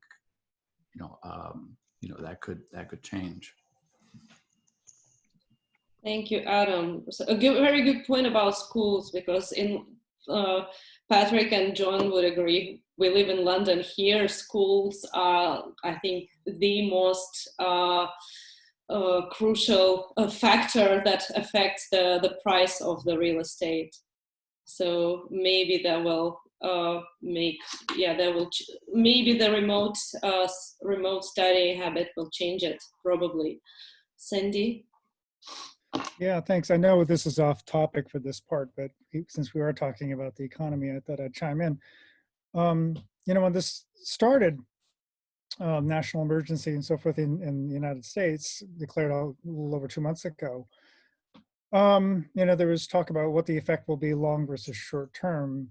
And, short, if it only lasted for 2 weeks, obviously the consequences would not be very significant. But as it's gone on now over 2 months, and New York, some regions in the United States have opened. New York State has not very much, although slightly maybe in the next few days, but nothing like, say, Georgia or Tennessee or these other places. In that case, people started then talking about restarting the economy.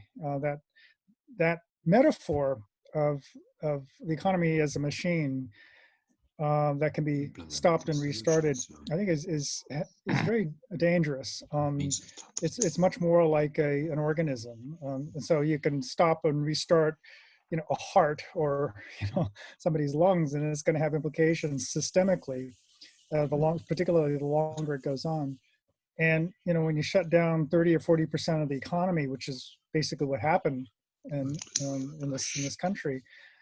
the long-term, the systemic effects will be long-term from that. And so you can't simply restart that, right? You have to, both psychologically and structurally, in terms of the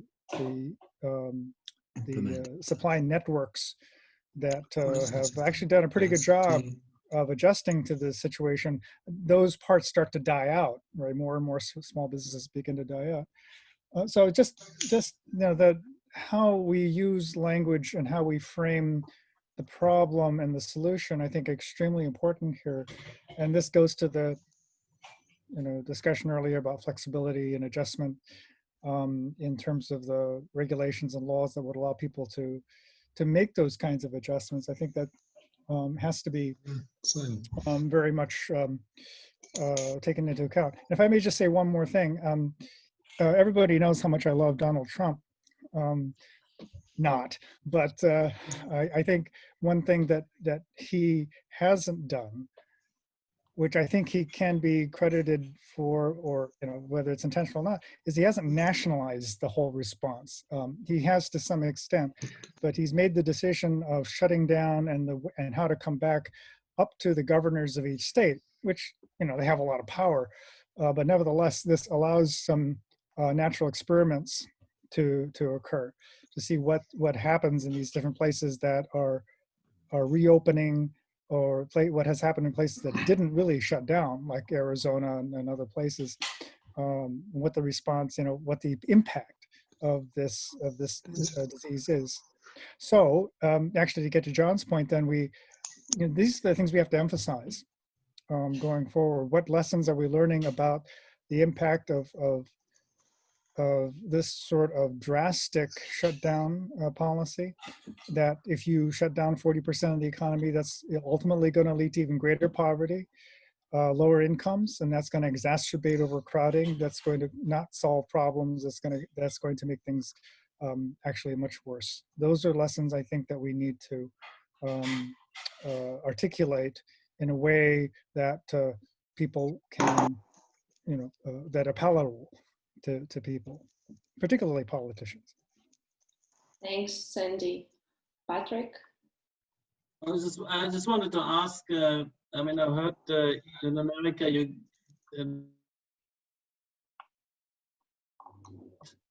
benefit virtually to everybody, is that correct? Yeah, there was an increase in unemployment benefits, an extension of the time that you could receive it, and then on top of that, there was a $600 increase recently. It's an amazing form of helicopter money. I mean, it is examples for a lot of people. This is more than they've earned before, or double and triple of what they've earned. So they're first experiencing, of course. This was nice, sweet. I saw some interviews online where they think, well, really go back to it. No, I think it's a much better life. Well, there's I feel a lot very of good about what's going on. It's a wonderful time. I'm sorry, there are a lot of anecdotal. Well, actually, a lot of business opening, not having employees. There's nobody going back to work. Stefano. Hey, thanks. So, coming back to one of the previous observations by Patrick, I think today we really have a clash between two different positions. We can call them as we like, position A and position B. According to position B, sorry, A, someone has known the final solution. The problem is simply a problem of implementation. So someone, the state, for instance, knows exactly what kind of density we need, what means of transportation we have to use, and so on.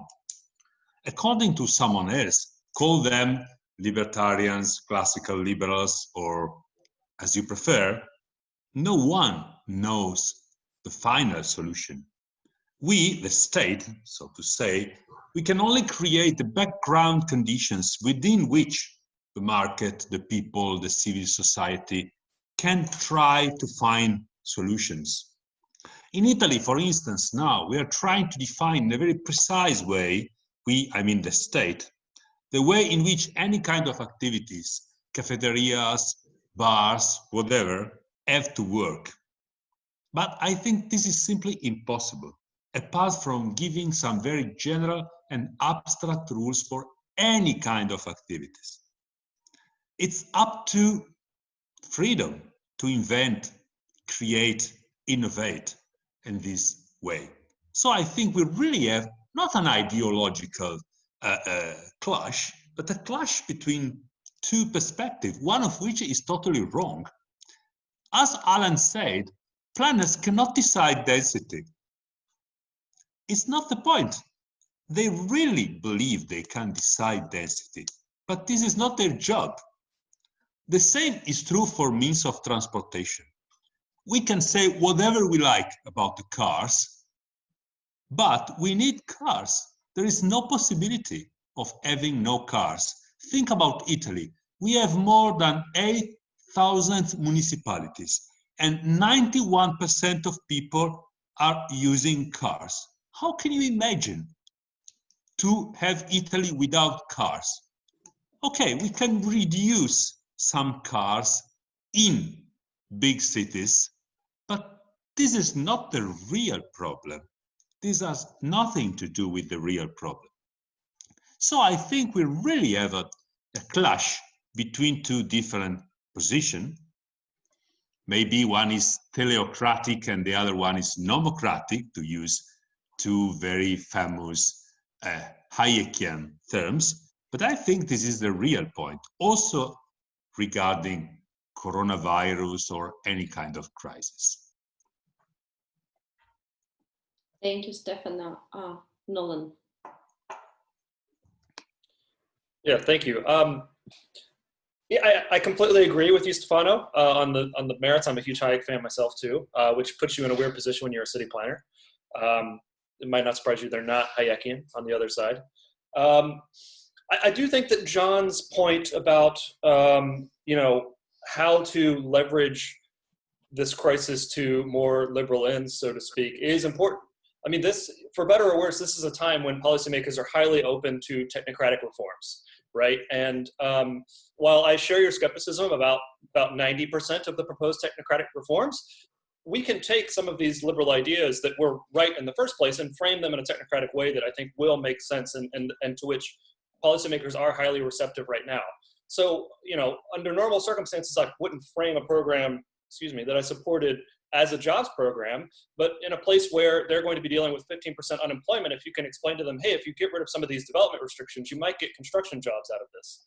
You might get building management position jobs out of this. They'll be receptive to that. And I don't think that's a tool that we should take out of our toolbox. I mean, I think at least the big sort of policy ideas that I'm thinking about right now don't involve more state control or more strict planning governance. I think right now we can frame it how, if you want to fix this crisis, things like easing up on use regulations, which are going to restrict retail from being reappropriated, reused for a profitable purpose, or things like how we manage the right-of-way, right? So a city like New York City gives away, many hundreds of acres to unpriced on-street parking. Under normal circumstances, the politics behind unpriced on-street parking are rock solid, and you're never going to reform it. But in a crisis context, you might be able to say, we can maybe give some of that back to bicyclists to accommodate that, or apply a price to it. These are positive reforms that I think could come out of the crisis. I'm looking at what California YIMBY is doing, and California YIMBY was very quick to retool around this and basically putting out graphics talking about a theme we talked about earlier, which is, Sandy points out this distinction between density and crowding. And they sort of made the case that, if you look at California communities, where the crisis has been worst has been in communities where mostly immigrants, working class families are having to double, triple up. We should get rid of these land use regulations that force that to happen. And, it might take a technocratic flavor, but if it achieves liberal ends, I'm very much open to it. Thank you, Nolan. John, are you raising your hand? Not intentionally, sorry, let me delete that. Stefano? Yeah, can I stress only one point? Going back to Sandy's point, when he mentioned Donald Trump. I think that point, not Trump, but that point is important. I mean, what I learned, I knew that already, but taking the example of Italy, right? All the policies coming from the state, most of the time were totally wrong, okay? When we started to give more freedom to region and city, we actually start to learn something. So in this crisis, what we learned, and probably we knew already, is that having also competition and diversity among different territories is quite important to learn how to act. So in this time, cities are becoming even more important. And it is not a coincidence that the best solutions were created most of the time, at least in Italy, almost illegally against the national solution. When doctors started to treat people in a different manner, when measures started to release or ease certain ordinances. So the role of cities is becoming even more important, and crises show that it's not the state, but it's the city, the core, the region probably. Mm-hmm. Thank you. Janet. Yeah, I just had one challenge that I've been thinking about in terms of empowering cities. So in Canada, cities have no constitution. Cities and municipalities are not constitutionally empowered. They're it's entirely up to the provinces to decide how much power to give us. So cities. So in British Columbia, for instance, cities can contract with each other. So one city can specialize in garbage collection and sell that service to neighboring municipalities. But in Ontario, we can't do anything like that. And so we're getting, basically, we're not having too much at the federal level, but everything else is almost provincial. And I was really complaining about that to people, as I do. And somebody pointed out Kingston is a really small city, about 2 hours from, it's about halfway between Toronto and Ottawa, so it's about 2 hours from Ottawa. And they recently reported no COVID cases. And somebody said, oh, well, they should open up. And the thing is, if you opened restaurants in Kingston, everybody from Ottawa could go to Kingston you can go to Kingston for supper. It's not too far. There's a highway. It would be inconvenient, but if it's the only way you can go to a restaurant, people will do it. And so while I'm really strongly of the opinion that these solutions need to be localized, not just because we get more experimentation and competition, but because the situations are very different depending on where you are. Downtown Toronto is a very different problem compared to cottage country, where one is much more dense, a lot more people, and potential for a lot more infections, but they also have the capacity in hospitals. Whereas where my grandmother's cottage is, when I was pregnant last year, my whole family was urging me not to be anywhere near that hospital when I needed to give birth, because there's like one baby born there per year, and they're like, you don't want it to be yours. And so now to think about the people from Toronto driving out to Haliburton, where that's the hospital, I think is a real challenge for empowering at the local level, because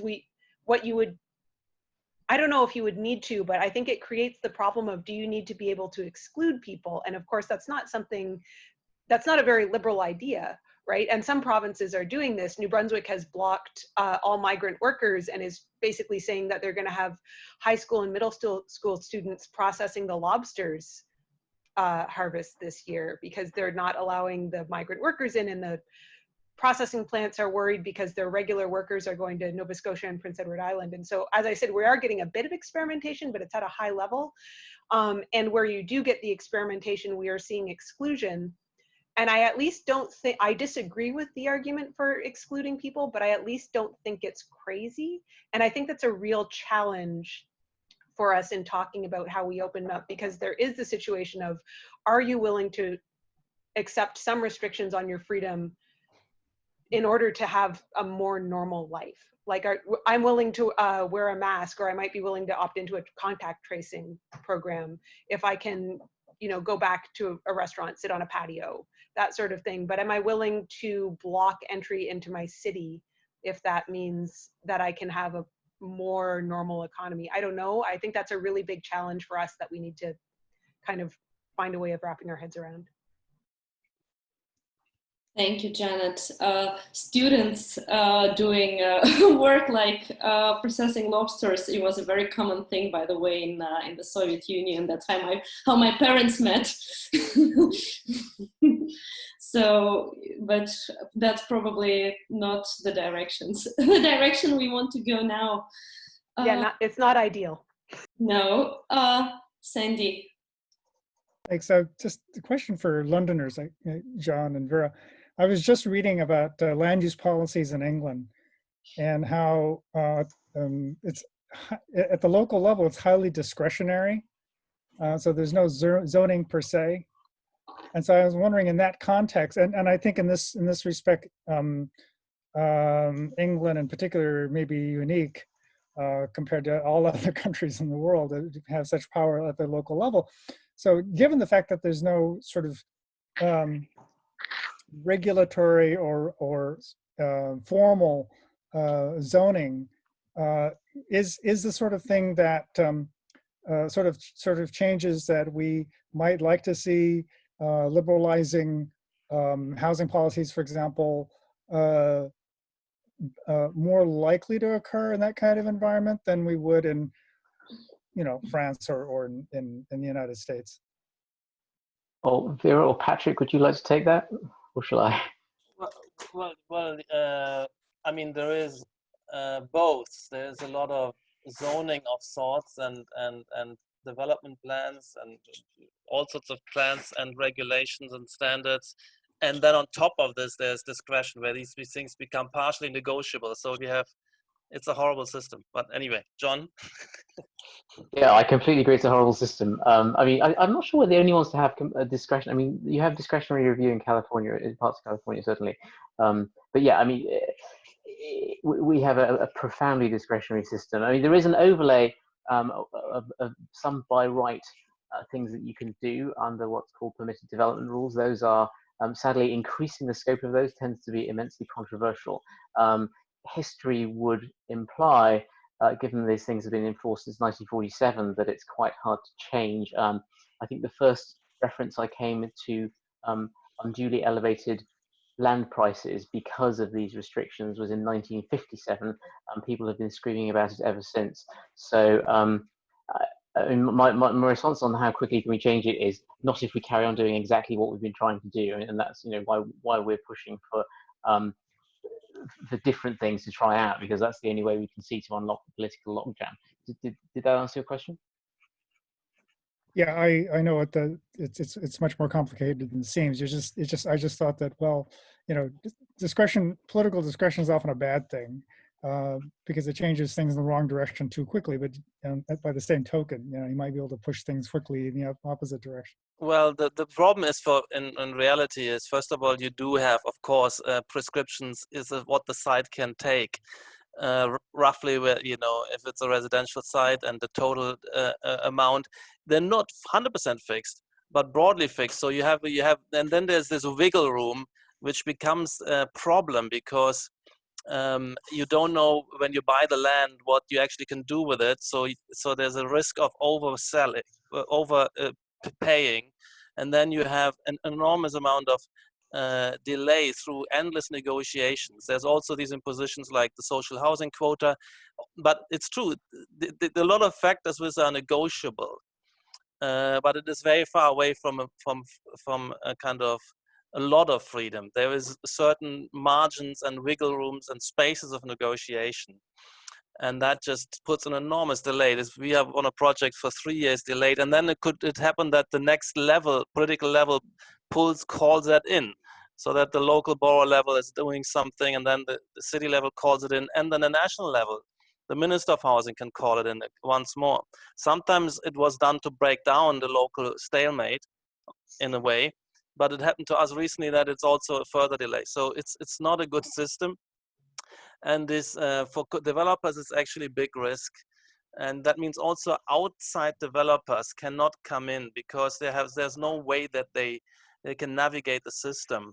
You can't just look up the rules and come up with what you can do within that envelope. You have to have local partners. You need to hire consultants who know the individual planning bureau staff, the whims and likes and dislikes of individual councillors. It leads also to a lot of that, to a lot of, I would say, anti-competitive practices and exclusion of competition from any outsider. They just burn. I mean, so many outside developers have kind of tanked and burned themselves in London. Yeah, I completely agree with that. Sorry, Vera, can I just add No, one more? I was just going to quickly add that on top of all these distortionary rules that John and Patrick mentioned, we also have a green belt here in London, and it was John 2 years ago published that policy paper with Adam Smith Institute on the London housing regulations, and there were some mind-blowing numbers related to the green belt. I remember reading it. So I don't remember the exact numbers, but you said that if we allow building on the green belt, which is actually not green mostly, so we have a separate regulation that is protecting the areas of outstanding national beauty, and the green belt, it wasn't intended to. When it was introduced, I think in the 50s, right? Or in the 40s, it wasn't the point wasn't as much to protect the green area as to contain the urban sprawl, which back then was the biggest enemy of the good urban governance as it was viewed by the policymakers. So this is another thing that's very much affecting and distorting the market, the real estate market in London.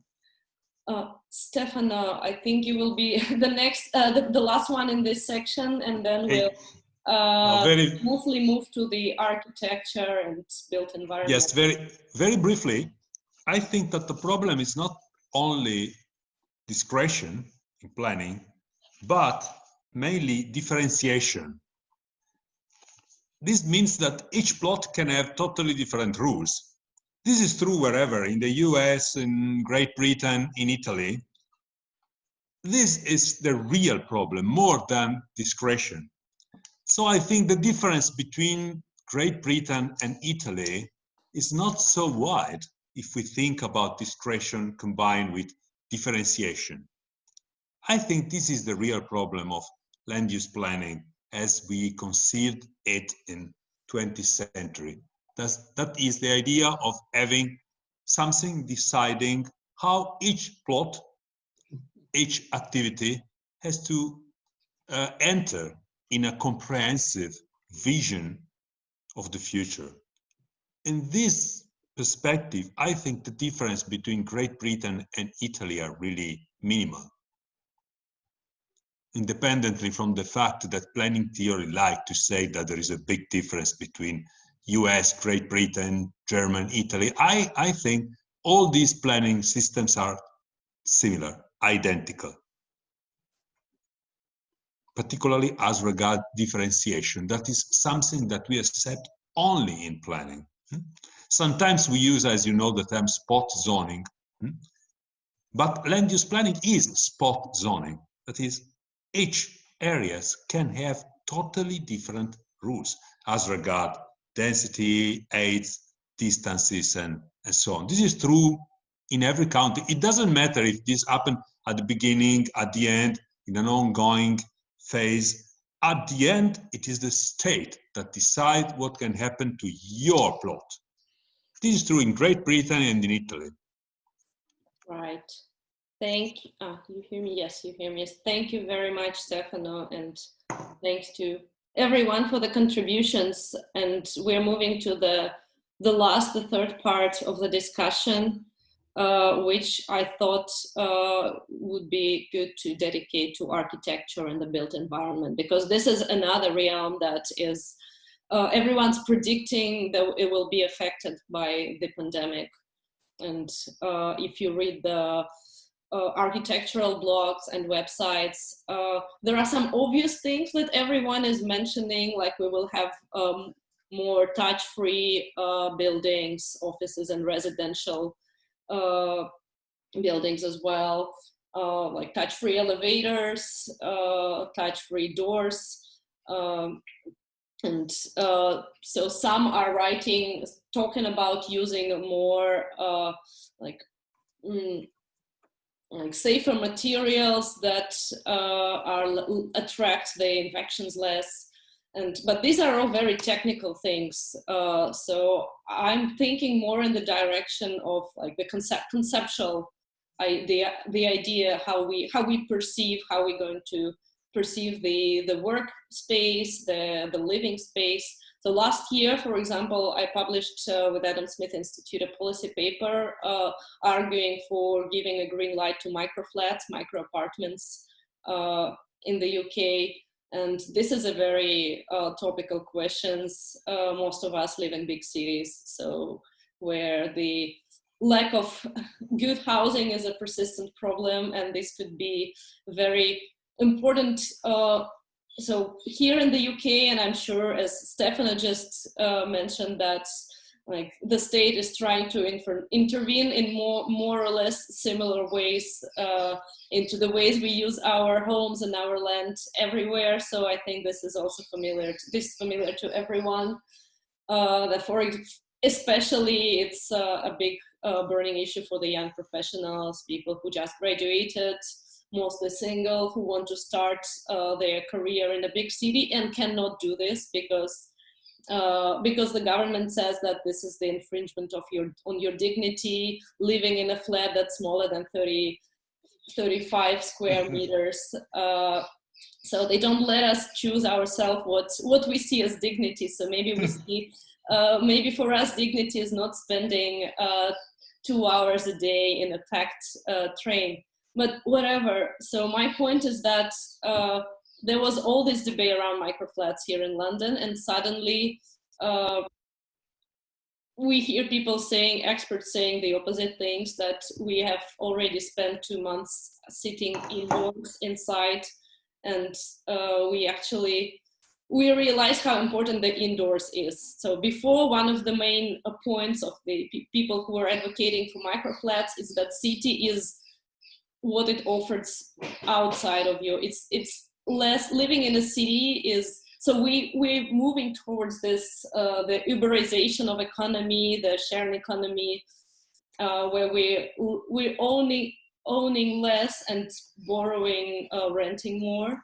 So when what's outside means more than what's inside, but when you have to spend so much time inside, you start thinking, oh, maybe I needed to rent a flat that's further from the city center, but has more living space. And the same goes for, and there are similar trends about offices. So for example, there was an article, there was New London Architecture. They held a discussion 2 weeks ago, and they came to the conclusion that we shouldn't expect more stricter regulations on how the office space is going to be arranged. So bigger distances between people, and so on. This will definitely affect the price of the real estate. And again, we already mentioned this. Who was this? The skyscrapers, yes, the 9/11. After the 9/11, everyone was saying the skyscraper is dead. The skyscrapers are dead. There are similar sayings now, saying that density is dead, so skyscrapers are a thing of the past. And I've been wondering which of these trends are reversible, which of these trends which of these predictions are just panicking, and what is going to stay with us permanently. I see Nolan, yes. Yeah, just 2 quick things on the previous discussion. The first is on the British planning context. John is maybe being modest. He has an excellent new paper with the Mercatus Center. And he also sets out new institutions for reform. It's actually quite interesting. To Stefano's point about differentiation, one of the last projects I worked on in New York City, the relevant line in the zoning text, because the zoning text is of course written to apply universally. That's the selling point of zoning, that you can know with absolute certainty which rules apply to whole categories of parcels. The line in the text was, in any parcel built between 1962 and 1964 in Community District 6 of Queens, of the Borough of Queens, on any lot between 30,000 and 35,000 square feet, the following provision shall apply. Okay, this is like, I called it a spot text amendment. among my colleagues, and they were getting frustrated. I'm a somewhat heterodox planner. To the current architecture discussion, something I've been hearing about, and I'm very much not an expert in this space, so I'm opening it up. I've been hearing a lot about air circulation, and one of the prescriptions I've heard is, oh, you should open your windows. If you're in an office or a hospital, you should open your windows, let the air flow through. My understanding is when you're outside and there's airflow, the risk of actually contracting the virus is very low. At least in most American contexts, the weather is pretty terrible about 75% of the year. It's either, here in DC, we are in this amazing little moment right now where it's perfect and we have the windows open every day. But in the summer, it immediately becomes brutally hot and humid. And then in the winter, it's untenably cold. My understanding is historically we did design buildings and homes to allow for more natural circulation. But is that something that can come back? Is that something that will come back? I'm curious to hear from the architects. Thank you. Cindy. Yeah, I just wanted to bring up one point about the however we design home offices for those of us who are not plumbers and carpenters and people do service who can work from home. What the tax consequences of this will be.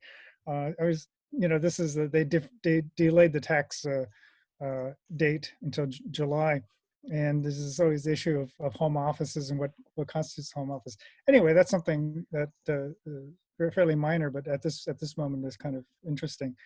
The other thing I wanted to say with respect to design was that many of us are teachers, and we have been doing distance teaching lately, and we may do so in the future. And even after this crisis goes away, we will probably have more distance teaching, just simply because, as someone brought up, maybe it was Nolan, we've already incurred the high fixed costs of learning very suddenly in a very inefficient way, but there it is. And so I suspect it'll be, some of it will be more or less permanent, which means that we'll be doing more off-site teaching. And I'm trying to think to myself in the fall when I start teaching my classes, how am I going to do it? I have to set up some room as a kind of studio, and New York apartments aren't really large enough to do that. And so I'm thinking, long term, if this happens, and if in fact this is a trend, instead of commuting to your company, something more like WeWork. Maybe this is already happening, but a more flexible WeWork situation where I can go and I can a day or two per week record some lectures in a soundproof room with all the production facilities that I need already set up. Would really help me, and I as a teacher, but also I'm sure there are other professions that would benefit from this sort of adjustment. So again, this gets back to flexibility of planning and as well as design, architectural design. Thank you, Cindy. Emily? Adam's 9/11 point is certainly well taken, so I don't want to make any big predictions about long-term changes. But in at least the short and medium term, I think there are going to be a lot of people who want to avoid nursing homes or other assisted living places and live in places that are not super close to lots of other vulnerable people. So I think it's maybe a opportunity to push for reforms to make intergenerational living more feasible, whether that's backyard cottages or other types of housing that are currently banned in many locations that allow people to avoid nursing homes or retirement homes. Thanks, Emily. Katerina. Two separate points. One about the point about the skyscrapers. If people are really worried about the future of skyscrapers because we're not really going to offices and skyscrapers are in offices, why not just change the land use regulation to make a mixed use? I'm pretty sure a lot of people would love to live in skyscrapers, and that would solve a lot of the housing problems that we have in cities like New York. You could have both offices for people who want to work, maybe the WeWork style that Sandy was talking about, and then have just regular apartments. And now I think Nolan's point about the airflow is really interesting, and this is something that we've talked a lot about, because right now people are saying that, oh, the more fresh air you have, the better, less contamination that you have in your apartment.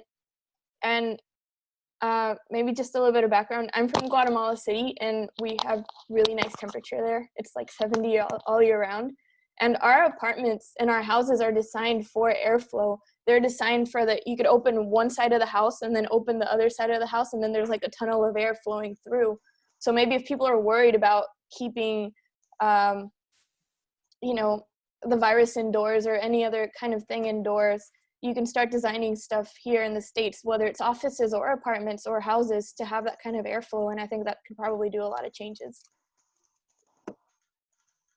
Thank you, Stefano Moroni.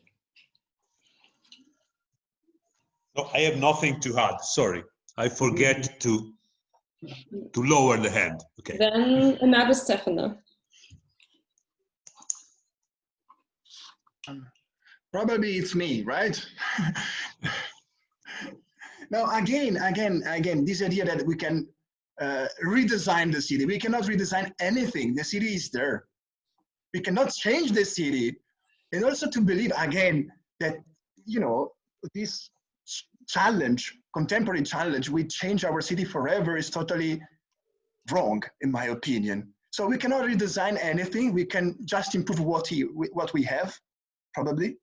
And I wanted to stress one point, because city are they have a long history, and they are the result of long trial and error processes. And the built environment is the physical result of these trial and error processes.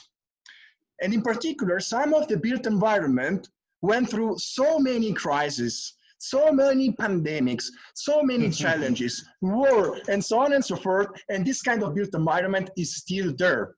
So my suggestion is to stop progressive, to suggest new rules on how to make bigger spaces and so on and so forth, because most of the answers that we are looking for are already there in our cities. And so I think we don't have to invent anything. We just need to change certain rules and let the people free to adapt their spaces as they like and how they think is better for them. Probably Patrick will have something different to say to this point, since he's a very well-known architect and probably thinks that really. I mean, I've been pleading for freedom as a basic of all this, and the freedom is, but it also then becomes a premise for speculating privately through developers and architects. And I do believe that there will be this will be a trigger of some permanent changes. And even if there will be only an accelerator of what perhaps to some extent was coming anyway, in terms of, for instance, remote working, more flexible working times, much more, and offices which are with the staff as a much lower occupancy rate. It's already happening. It used to happen with people traveling all over the place, being away at work, being at meetings, away from the desk. So we have these kind of activity-based, agile working scenarios. Nobody has a particular place. And these kind of patterns, and also I believe that this kind of big shift into telecommunication, that will stick. So we're thinking now at the moment about, meetings rooms will have to have big screens where you conjoin a kind of virtual meeting with a real meeting in one space. Because partly there will be people coming back, partly they will stay away, and we often have satellite offices around the world, and we have clients around the world. I think flying will not come back in full force, also because we discover that we don't have to, and clients realize that these kind of meetings are viable. We've never tried them to that extent before, and we hadn't. And now there will be a big competition and investment in these media that they become more robust, investment into 5G, into glass fiber with a new level of urgency, so that the kind of difficulties we still have sometimes with kind of internet quality will be ironed out rapidly in the next 6 months and year, I think, and that will have lasting impacts. I do also believe that certain things like for instance, tall buildings, the vulnerability will become elevators, because what you find in tall buildings, particularly during lunchtime or in the evening, morning, you actually have nearly like a sandwich, a sardine kind of box, packed up elevators, actually queues in front of elevators, exactly the same scenario you have in London Underground. And both of these, it will be hard to get people back to that. Unless we have a total, you know, it could also be that it is totally this part will be disappearing. But right now we are adapting our own offices, and we build up a kind of service team to look at elevators, to look at one-way circulation, to look at new levels of spacing. But that's what we do for clients, to give comfort to the employees, to communicate that it's viable. What I hope is that regulators stay away from that, because they're just, it becomes a wrong and false nanny state. Because before we had a lot of this health and safety regulations already in terms of how close we can sit with our people, and they were just detrimental. Not only the rise of cost very much, and there wasn't a concern, but also literally you had to sit close to look at each other's screens, to be agile, to be communicating, and the health and safety spacing would have killed teamwork. On the other hand, in WeWork and co-working spaces, they were complaining they had these rules, but there wasn't considered that occupancy is never more than kind of 60–70%. So that wasn't taken into account. So I just hope that the regulators stay out of this and trust entrepreneurs, that we as employers are actually caring about and we can treat our employees in an exploitative and health-threatening way out of this. You know, we have, as long as we have liquid and open and fluid labor markets, that's the best protection. And we listen if there's, you know, staff feedback against certain things. We continuously trying to upgrade our facilities and working conditions to give voluntarily also home working, etc. So that's there will be permanent changes. There will be adaptations a lot in the city workspaces, I believe, and that needs to be a totally free-flowing discovery process of entrepreneurs, of employers, of developers. I mean, developers have literally, there's no entrepreneurial discovery process. They just literally have to do what is prescribed, and then what they're really competing about is this kind of negotiation to get more area or less social housing or less restrictions. That's what they're competing. They're competing through rent seeking, and the more regulations we have, the more horrible and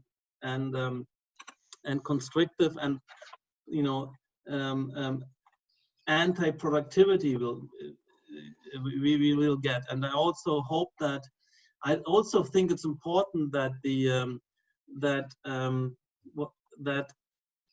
not only the regulation stays out, but that also in terms of a kind of free contracting in terms of and not a kind of attempt to now overprotect employees with tons of new rights. That will also be problematic for this discovery process. So that's my plea. But I do foresee a lot of changes in terms of, I mean, the way we would look at our offices, the way we reuse them in the future, where we consolidate. And in the end, we might have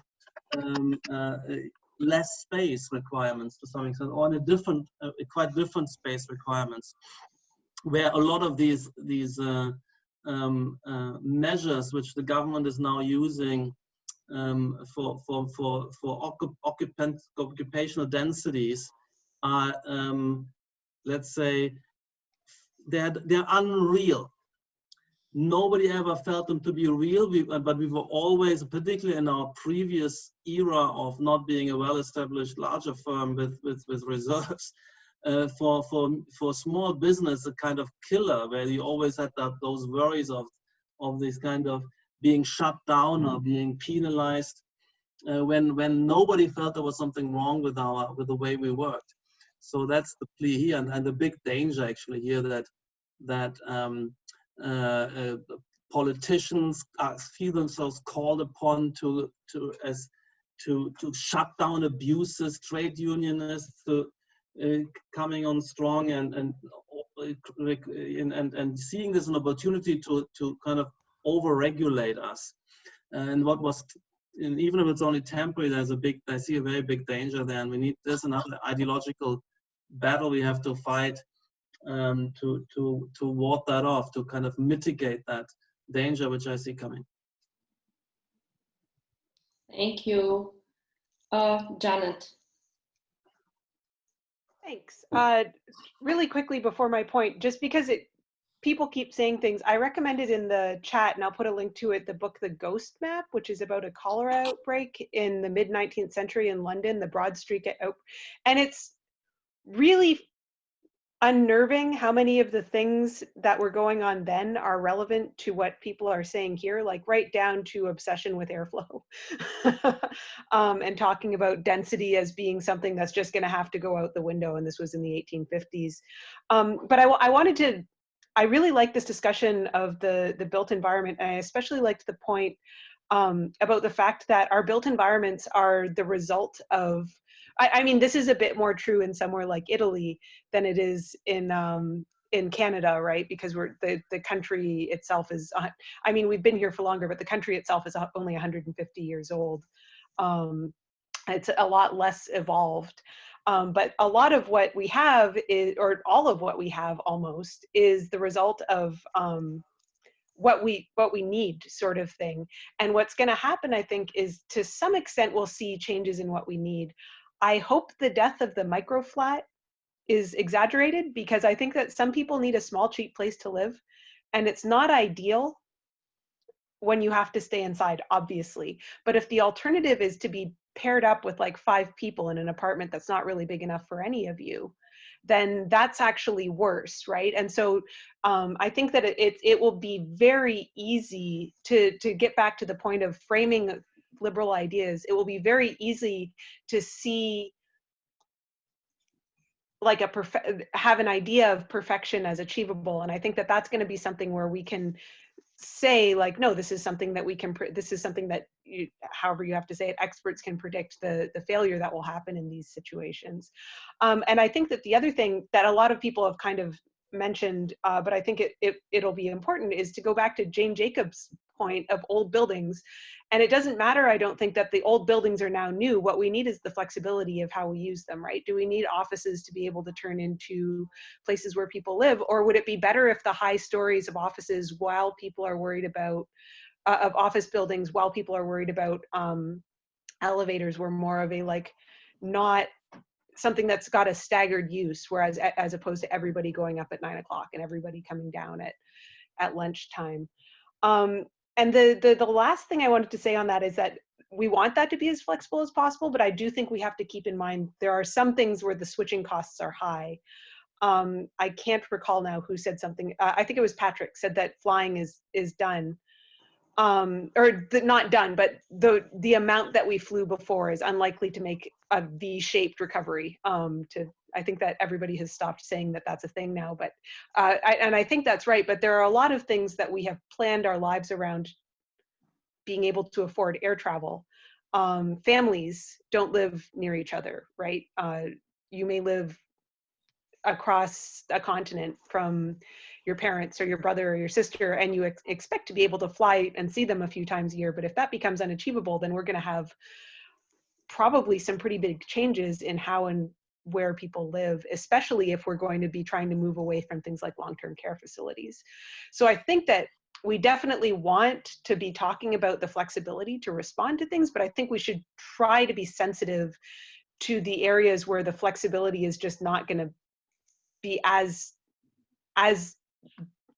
responsive as we'd like it to be. Thank you, Janet. Peter in the chat made a very good point that there are three types of constraints: what the rules and rule makers tolerate, what people tolerate, and what technology tolerate. And now during the pandemic, we see that the technology and the people are evolving and moving and adjusting, and the politicians are failing to do this. So it's the ball is on their side. Next one is Anne. Bennett, you're awesome. You stole a couple of my points. I had also the idea of like staggering work days. I think people are going to figure out, you know, hey, I work better if I start at 10 and then other person 11 or things like that. To Patrick's point about even the elevator flow. So say if, you know, some people, half the office comes in Monday, Tuesday, the other office Wednesday, Thursday, might alleviate that congestion problem. But I wanted to go back, and this is kind of tied into something that Stefano said and that Sandy said. I don't remember where I heard it, but I remember somebody pointing out to me within the last couple of years how antiquated this idea of the office space is, in the sense that I pay rent for my apartment, right, which is, you know, 365 days of the year, every single minute of that day, and yet I leave this space to go to, you know, my office space, which someone else is paying rent for, and those 8 or 9 hours a day, the space that I'm paying for here is left unoccupied. And as we're moving, you know, now we're in the 20th century, and to think that a lot of people are still doing that, it's kind of funny to me. It seems really antiquated. And so that's where like these WeWork ideas, or as Sandy was pointing out, somewhere to just have this studio is very convenient. But it's also weird because I think it's hard for us to switch our brains into that work. So right now my office space is in my bedroom. And so it's also like an interesting psychological test as humans for us to try to figure out how to balance. Like for some people that might work, but for other people it might be harder to switch in your brain. Okay, this is my office mode versus my home mode, and especially when you have smaller spaces. So I'm a huge fan of these idea of like tiny space living, and that makes it even more complicated trying to think about how to divide these two spaces as you move into a smaller living space. And then the second point that I was thinking about was going back to that office space point, like just anecdotally and seeing like around in this area, I'm in Arlington, there seems to be, you know, even before this, there was just a lot of office space that's been sitting open. And so hoping that maybe, or, you know, would love your guys' opinions on maybe this could open the door for changes in zoning and switching office space to living spaces, or just more flexibility in zoning to make those like conversions to apartment spaces and things like that. So yeah.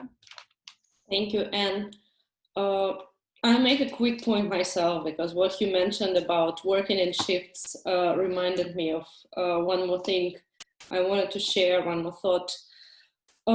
So everyone is talking, but this goes a little bit back to the density topic, but everyone is talking how to organize our work so that we interact less with the colleagues, how to organize.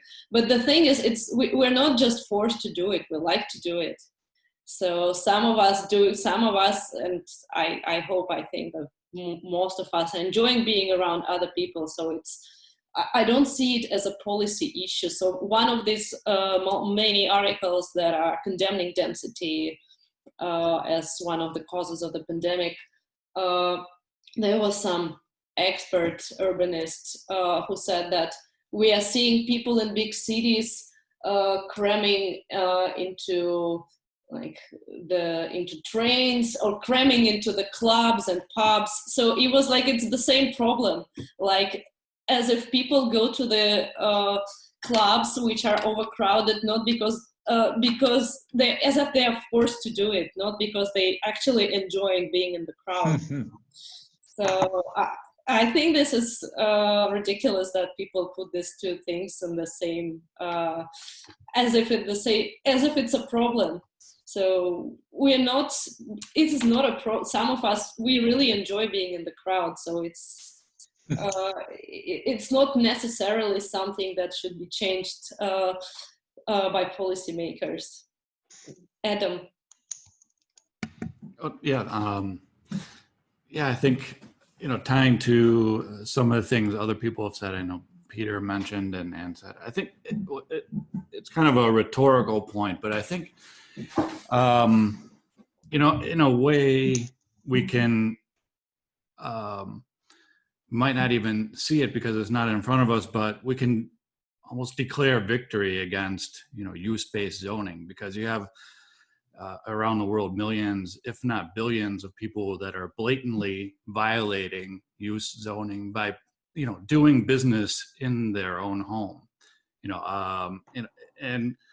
and nobody's batting an eye. There's no outrage that people are doing business in their homes and things like that. And I think, we can say that, use-based zoning is an utter failure of flexibility in the case of a pandemic. And it might be an opportunity to say, now is the time to say, hey, this use-based zoning, this has no place in a pandemic. I guess one other thing is interesting opportunity. I know, talking about microflats and things like that. In Chicago, there's suddenly a resurgent push for accessory dwelling units in people's backyard, which seems like, in a way, the perfect opportunity to push the use of people, having maybe a family member or a stranger living right there in their backyard. So I think it's that type of thing is an opportunity for cities to advocate for allowing that type of building to be built. And I'm actually pretty excited about that opportunity. Thank you. Stefano. Yes, thanks. I think that a crucial question also in the case of the coronavirus is why we need public rules. According to some, we need public rules because people are myopic and foolish. In this case, profit and responsibility go in totally different direction. According to, this is what is happening in Italy, for instance, okay? All the rules we have assume that people are myopic and foolish. But according to someone else, rules, public rules, are useful simply to grant certain kind of coordinates for interaction. In this case, profit and responsibility do not necessarily go in different directions. Maybe they go in the same direction. For instance, imagine Italy today after the very stringent and severe lockdown. Do you think that people prefer to go in a safe restaurant or in a restaurant that is totally unsafe? So I think that there is the possibility that profit and responsibility go in the same direction. In this second case, public rules can favor this rather than suggesting something different. So I think this dramatic problem we are dealing with, again, suggests that we have two very different positions that I like to call a teleocratic one and a nomocratic one. According to the first one, people are all stupid or foolish or idiots. They go all together because they are stupid, not because they like that, for instance, or to stay all together as Vera suggested. They are simply stupid. So we need rules in order to help them in making good choices.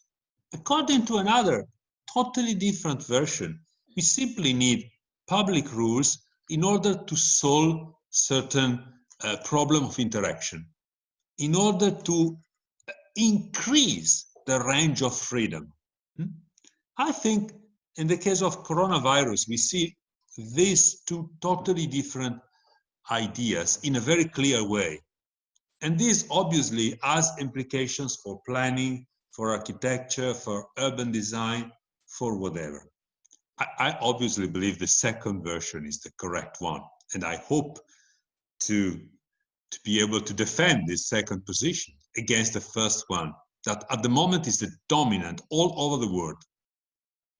Thank you, Stefano. Patrick, before you make your own point, I wanted to ask you how you see the future of co-living and co-working. You did some research on that. Me? No, oh, Patrick. Patrick. Oh, okay. Okay. Well, actually, I wanted to ask Stefano something as well, but well, I wouldn't give up on co-living and co-working. I mean, co-working now I'm sure takes a hit because there's very super short leases, so people most probably are no longer paying any rents. Whereas we have 2 empty buildings which we are paying full rents for. But long term, I think there's a big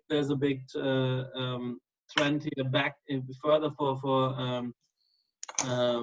co-working, but also for co-living. As was said earlier, I mean, first of all, these individual units, they're separate. You have your own bathroom, you have your own toilet, your own even kitchenette, even on square meter, 10 square meter at the Collective here in London, or they're experimenting with 12 square meter, 16 square meter, and they need to discover that they offer laundry service and cleaning service, and they have various shared facilities. Also, interestingly, what as Stanford said earlier, you can go down to the and use the kind of public co-working area for free, or you have a studio in the lecture hall and all sorts of things. So I think it's a great model, and it becomes economically viable to have these additional facilities by making the unit, 10 square meter instead of 40 square meter. At the moment in London, the minimum, absolute minimum for a studio flat. And up till recently, you couldn't even divide that into 2 rooms. So before it was the first 1-bedroom flat with a separate room had to be 50 square meter. And now you're allowed to put that dividing wall into 40 square meter, but it's called single occupancy, as if they wanted to control, you're not allowed to bring your girlfriend.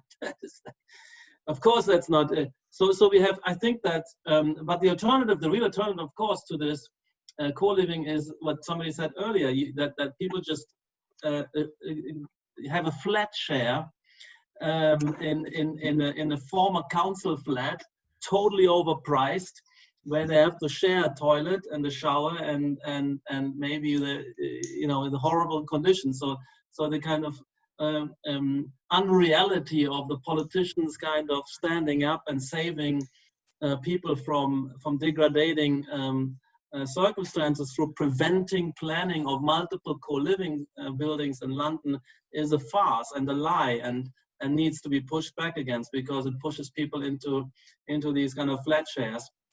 And also, I mean, of course, the other thing is that there's a lot of a product in the market from the 50s, 60s, 70s, even in terms of single flats, which are much smaller than the regulated.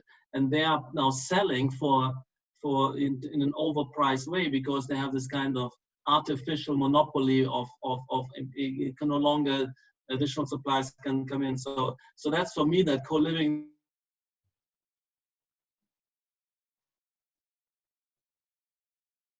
actually the GLA in London, and that's a tragedy to some extent, they start to allow it, but only on condition of immediately regulating. So basically the discovery process is already stopped. They're going to regulate the size. They're going to demand that the laundry service is part of this. They're going to have minimum amounts of shared space and services, which are all prescribed. And that makes it again more expensive and stops the whole discovery process there. So that's a tragedy. Yeah, so that was. I had actually no point on my own in particular here, but yeah, I leave it for now. I'm thinking about what I wanted to ask Stefano. It just slipped my mind, but I'll come back to that.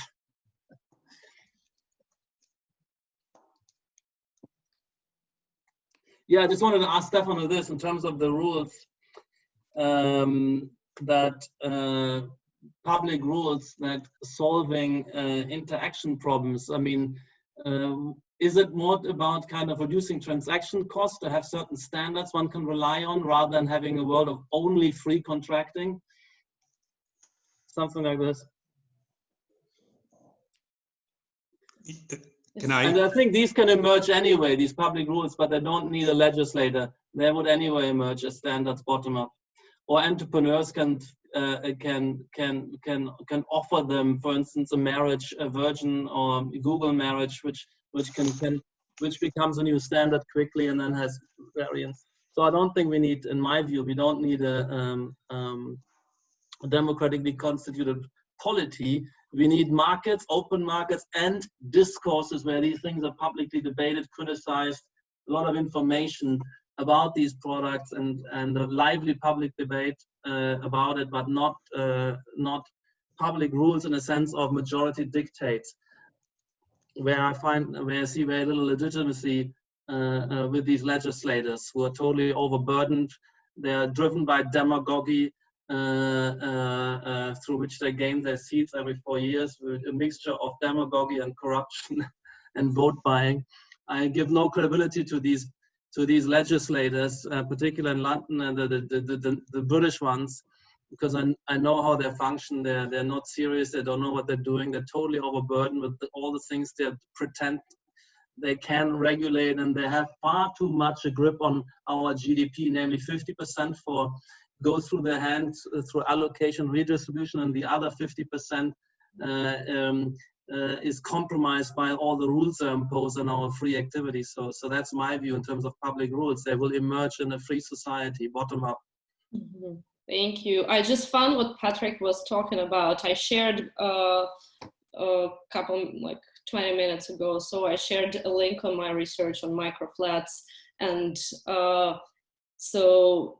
actually, as Patrick said, Greater London Authority, they allowed micro living, but there is a long list of requirements that they should comply with to fall into the category of micro living. So, for example, the number of units in a development like that should be no less than 50. The minimum length of stay there should be no less than 3 months. There should be a concierge service. They should be located. It's not only regulating what's inside, it's also regulating what's outside. So it should be located in an area that is walkable and cyclable and not car dependent. So there is a whole list of things so basically you deregulated the size and introduced a lot of other regulations. And they're basically killing the first entrepreneurs in the space by holding up, like for instance, the Collective 4 of their project and planning for years this would withstand no critical public debate. The way they are preventing development, it's just pompous and demagogic interference. Mm-hmm. Yes, so we are running out of time. It's quite late in Europe already, I think, especially in Germany and Italy. It's already 8 p.m. in London and 9 in the continental Europe. So we'll have Jen and Nolan, and then I don't know. May I react to Patrick? Shortly. Jen. Yeah, give me the classical liberal version. I will just type what I was going to say in the chat in the interest of time. Nolan?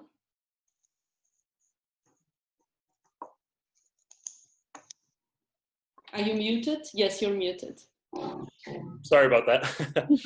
Just to pull together a few threads, I guess, of this last third of the conversation, I think that there's 3 possibilities coming out of this crisis. The first is that the rules are improved. So this could be with things like use zoning or liberalization regarding micromobility, optimized utilization of the right-of-way in public spaces, which in most US cities, I can't speak to Europe as well, but in most US cities it's completely irrational how we allocate right-of-way space. That would be positive. I think the second and most likely scenario is basically no change from the status quo. A point that Alon made yesterday or earlier this week in a panel was, I mean, the immediate implication of this for local governments is they're not going to have any money. And they are not going to be going to their planning offices saying, what are your creative big ideas for how we respond to the coronavirus? They're going to be saying, 20% of you are fired, and the rest of you are going to be focusing on the 2 or 3 projects that come in. we're going to be, micromanaging you very closely while you work remotely. When I worked in city planning, the idea of working remotely was insane. They had to negotiate with the union, and a week after most other places had gone remote, New York City public employees finally went remote, but they have daily 2-hour check-ins with their supervisor. So a little bit of a side note there. Sorry about that. I occasionally check in with my planner friends, and maybe that's the history is public service employees. Yeah. Well, I think the third and an equally potentially threatening scenario is that the rules get worse. A lot of very high-profile people are coming out and relentlessly pushing this anti-density point. You saw like Senator Scott Wiener, who's really carrying the torch for densification and liberalization in California, came out with an op-ed sort of trying to tamper down on this sentiment, earlier this week in the Atlantic, which I thought was fantastic. I'll share a link. But the people who, the forces that don't want density, the people who don't want apartments in their neighborhoods, the people who, the politicians who make their platform demagoguing against cities are going to have more ammunition. That's a real risk. Patrick, as you were saying, that the risk that coming out of this, policymakers feel they need to tighten rules about how densely you can work together, I think is a very real risk. And maybe as a potential call to action, I think now is really the time where we're at a fork in the road, and we as market urbanists, I think, need to go out and make the really robust case that no, a lot of the solutions that we were advocating for coming into this only gain in importance on the other side of this. Absolutely. Yes, thank you, Nolan, and thank you everyone for spending 3 hours of your Saturday time on discussing the future of cities after the pandemic, the future of density, the future of architecture, the future of our living and working environment, and so on. And I hope that everyone is taking away some food for thought. And I particularly feel like I will leave much more optimistic than I came here. So yes. Do we have 2 minutes to react to Patrick? Yes, I was just going to say that let's just have, I don't know, I have some more time. So whoever wants to leave is free to leave. And thank you very, very much for your contributions. But I'm happy to just stay for another 15 minutes and chat with everyone. Okay, just to react to Patrick, I think we actually have 2 different questions. The first one is why we need common rules. The second one is how these common rules can emerge. According to the first question, I think that anarcho-capitalist libertarians, classical liberals have the same answer.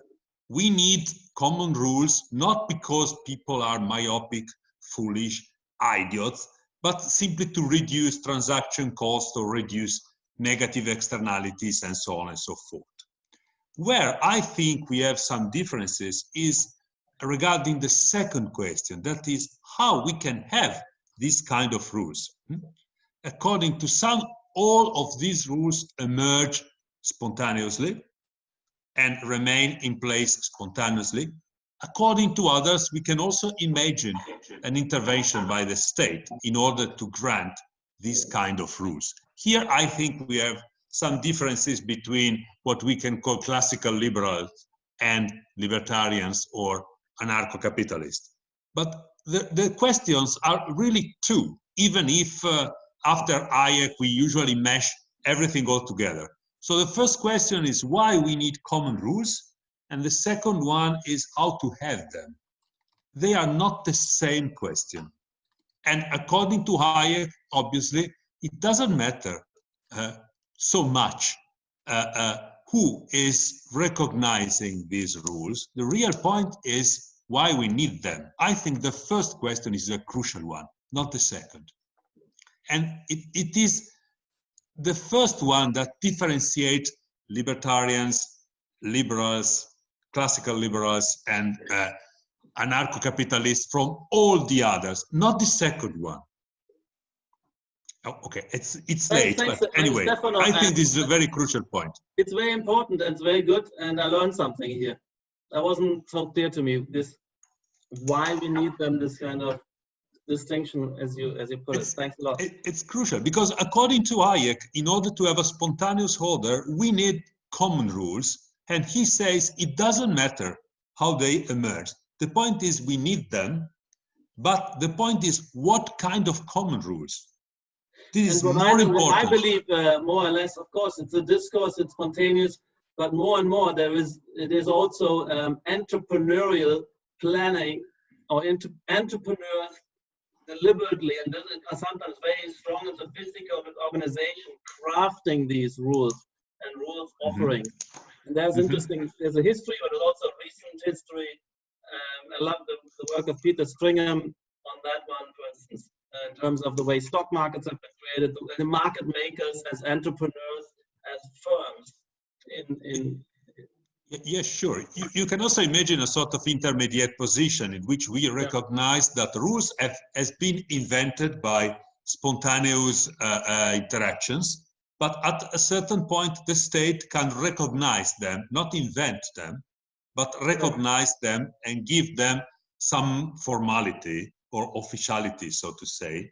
I guess Alan wants to make some closing remarks. The state or private associations, industry associations, I believe in more in these kind of things, or big corporations who have under them ecosystems that adhere to these rules and on and so forth. So that's what I see. Rather the state, yes, I think the state has see the your problem point. is slow and has decision makers, let's say, potentially perverse incentives, etc. Alan? I wanted to suggest that in planning, those two different type of rules, they are the rules which affect consumption, that the consumer could decide himself or herself. You know, like for instance, Patrick was talking about office space. You know, do you need 2 square meter, 5 square meter? Size of apartment. You know, in Paris, you can trade, you can sell and buy chambre de bonne, you know, which is basically a room of 9 square meter. It's legal but you cannot build 9 square meter. Although you know, the price in the 6th arrondissement in Saint-Germain-des-Prés, if you can get 9 square meter, you can sell it for 400,000 euros, and very often without elevator, by the way. So it means that those are not poor people who are squeezed there, and it means that it is very attractive to some people. So you have this type of rules which limit consumption, or establish what you should consume. You know, you should consume 40 square meter. You should. Those are, I think, are completely wrong, because the consumer can see it by, you know, make the choice. There are some other rules, like say fire regulation. Now, fire regulation, you cannot, you know, if you move into an office building, you cannot decide by yourself whether it will burn in 10 minutes or if it will take 5 or 6 hours. So I think here you need some rules, obviously, to protect the consumer. But of course, those rules should be also scrutinized in terms of affordability. You know, what are the consequences? You cannot let the rule just be decided by the firemen. You know, there was, after September 11, there was a suggestion, apparently very seriously, that the new rule to buy skyscraper would be that they should resist an airplane full of kerosene bumping into it. And so they start studying, apparently, seriously. And then they realize that, you know, there will be no skyscraper built, not even this 3-story building built, you know, ever in New York after that. So you see, I think if in planning itself, at least we should insist on having no rules on consumption that the people themselves can see. I agree totally. Well, we're no more raising hands. I think we'll just have 10 minutes of just open, free discussion. Yeah, I mean, I think... I'm wondering what are the main takeaways for other people. So are you also leaving more optimistic than you joined this conversation? Yeah, sure. I'm always optimistic when I meet such people. It's no different from my colleagues in planning. Yeah. It's not a joke, it's true. By the way, the future, the next weeks, the next months will be challenging. I'm sure you participated to seminars and conferences in the last weeks. It's all about people against capitalism. It's all about the people against market. But particularly in Italy, where we had a very difficult situation and a very statalistic response. Something that is on the private rule angle, something that's been fascinating to me, it's almost like the chart that Alain showed about density. There doesn't seem to be any clear correlation between the adoption of these social distancing rules and what people actually do. So it almost seems like this sort of extreme top-down orientation of social distancing rules is almost besides the point. I mean, I think where the essential rules are going to emerge from in the months that come it's going to be insurance companies, it's going to be corporate HR departments, it's going to be corporate counsel figuring out, what are the actual risks, because the incentives are aligned in many of those cases, right? If a third of their office gets the coronavirus and they form a class action lawsuit, right? They're holding the bag. So, and two, you need experimentation. We don't necessarily know the right way to organize a restaurant in a context where you can't have people sitting 6 feet away from each other. We have absolutely no idea how you can run a profitable restaurant that way. Something that's been a sidebar, something that's been really interesting to me is that, whenever we've ordered delivery from a dedicated delivery restaurant, it's been fantastic, or through one of the delivery apps, it's been great. But if you order delivery from a restaurant that did not do delivery before the crisis, they don't seem to be very good at it. They have to build the organizational knowledge and they have to figure out how to do it. So there's a lot of learning that's going to have to happen. The context in which everyone operates is changing. And I think, Patrick, you brought up the discovery process. I think that's an excellent frame for how to think about the next few months. We're going to have to do a lot of discovery. And discovery doesn't come from one national mandate. It's going to come from every little office, every little restaurant, every little household figuring out what works for them.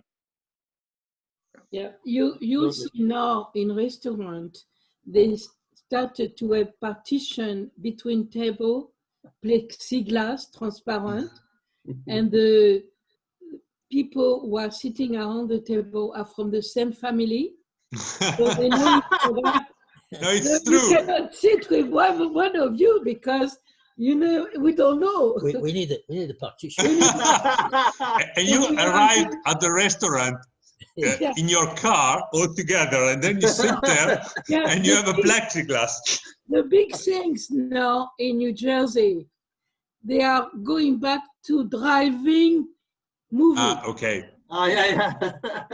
But the driving movie now will have to adapt for another class of people that you will be served with oysters and champagne and all the good things that we see in a restaurant. So that will be that is a business here. Absolutely. Yeah. Another good issue is that in Italy, for instance, now, according to the new rules, if you are in a restaurant, you need 1 meter of distance. If you are walking, 2 meters. If you are on the beach, 4 meters. It's quite strange that the distance change according to what you are doing. And it seems it is not connected to the coronavirus, but with some idea of how any kind of activity has to work. Yes. The kind of rules we don't need, as Alain said. In France is 1 meter distance. In the US is 6 feet. So 6 feet is not 1 meter. The virus in the US is more agile than the virus in France. Is more restrained. Space, We're much larger here. Yes. London is 2 meters everywhere. Concerning the nursing home, there was a big fund now. All people like us, they were planning to get on cruise ship because everything is free. You pay in advance. The butler knows you. He bring you the tea you like, and it's better than nursing home. But now these big things is collapsing because the cruise ship are coronavirus, invasion. So no more cruise ship for the old people. What do we have to do now? Because we are more than 65 years old. Well, we never went on a cruise ship. No. Because we are more than 65 years old. We are almost 80 years old. He's 81. So we have to concentrate ourselves. We cannot even have Sandy coming to us and bringing some good croissant. So where is going? We have to now. Only Zoom is good for us. So continue with Zoom. And as you say, Patrick, I believe the technology will have a better Zoom very soon. Yeah, absolutely. Yeah. Great. I think okay, guys, I'm gonna say goodbye to everybody. Great to meet some new faces. I have to go too. Great to see you. Nice to meet you. Old face, and thanks a lot, Vera, for the party. Yeah. Thank you. Definitely. Bye. Bye. Time, serve a glass of wine, please. And thank you to Vera and to Sandy to organize everything. Yes. No, it was Vera, absolutely. not me. Thanks It a was lot. Vera. Yeah. Okay. See you I was guys. going to say that the insight.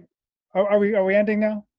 Well, as I said, I'll stick around, Sandy. whoever wants or has to leave, okay, Sandy. you can leave. But I think like another 5 minutes. It's 3 o'clock here. Come on.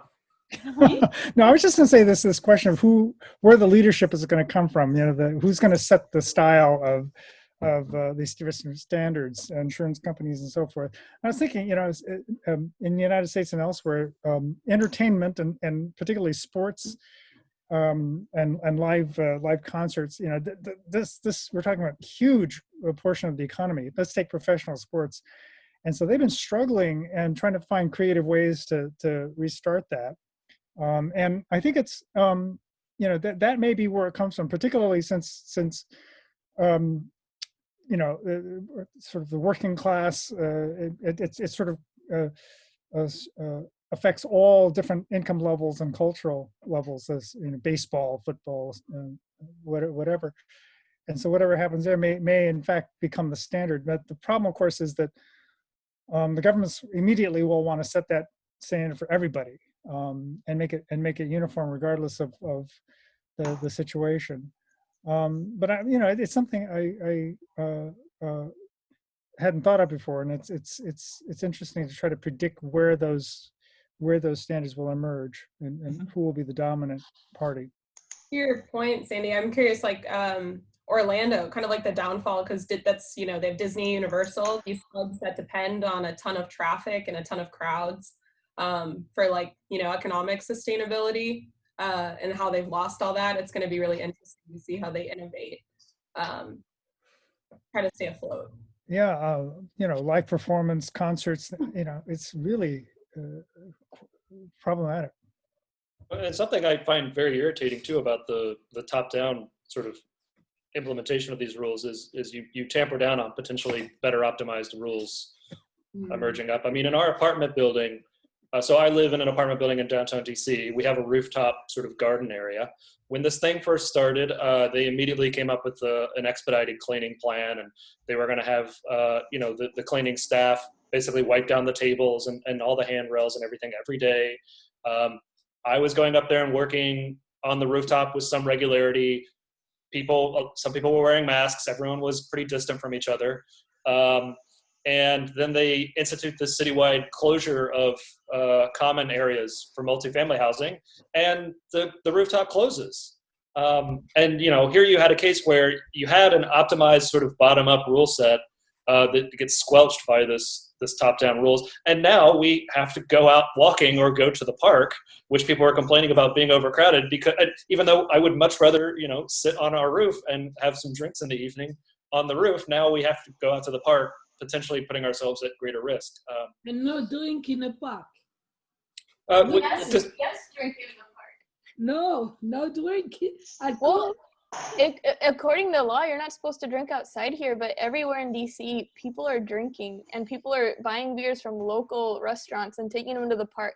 And the police walk around and they see this and they don't really care.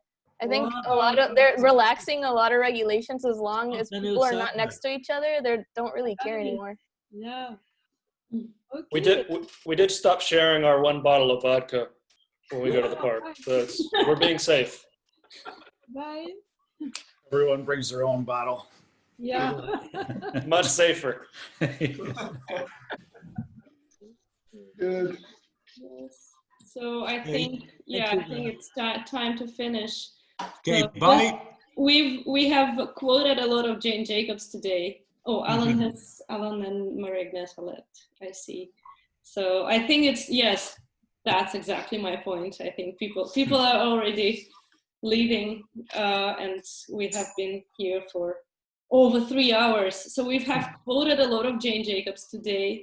So I started it from a quote from her best-selling books, and I want to probably finish with another quote. Being human is itself difficult, and therefore all kinds of settlements, except dream cities, have problems. Yeah. Big cities have difficulties in abundance because they have people in abundance. So, but as has been said here many times, we see cities and people adjusting, and therefore cities adjusting.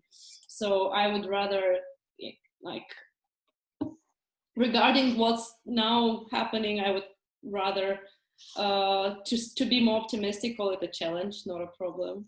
And we are seeing the discovery process coming up with some innovative solutions. And one of them is this Zoom conferences, which are becoming regular. So last week we had one on Liberland, for example. So Patrick was part of it. Tomorrow with Sandy, we are having another one. So very busy social life, despite the social distancing. Too much social life in this period.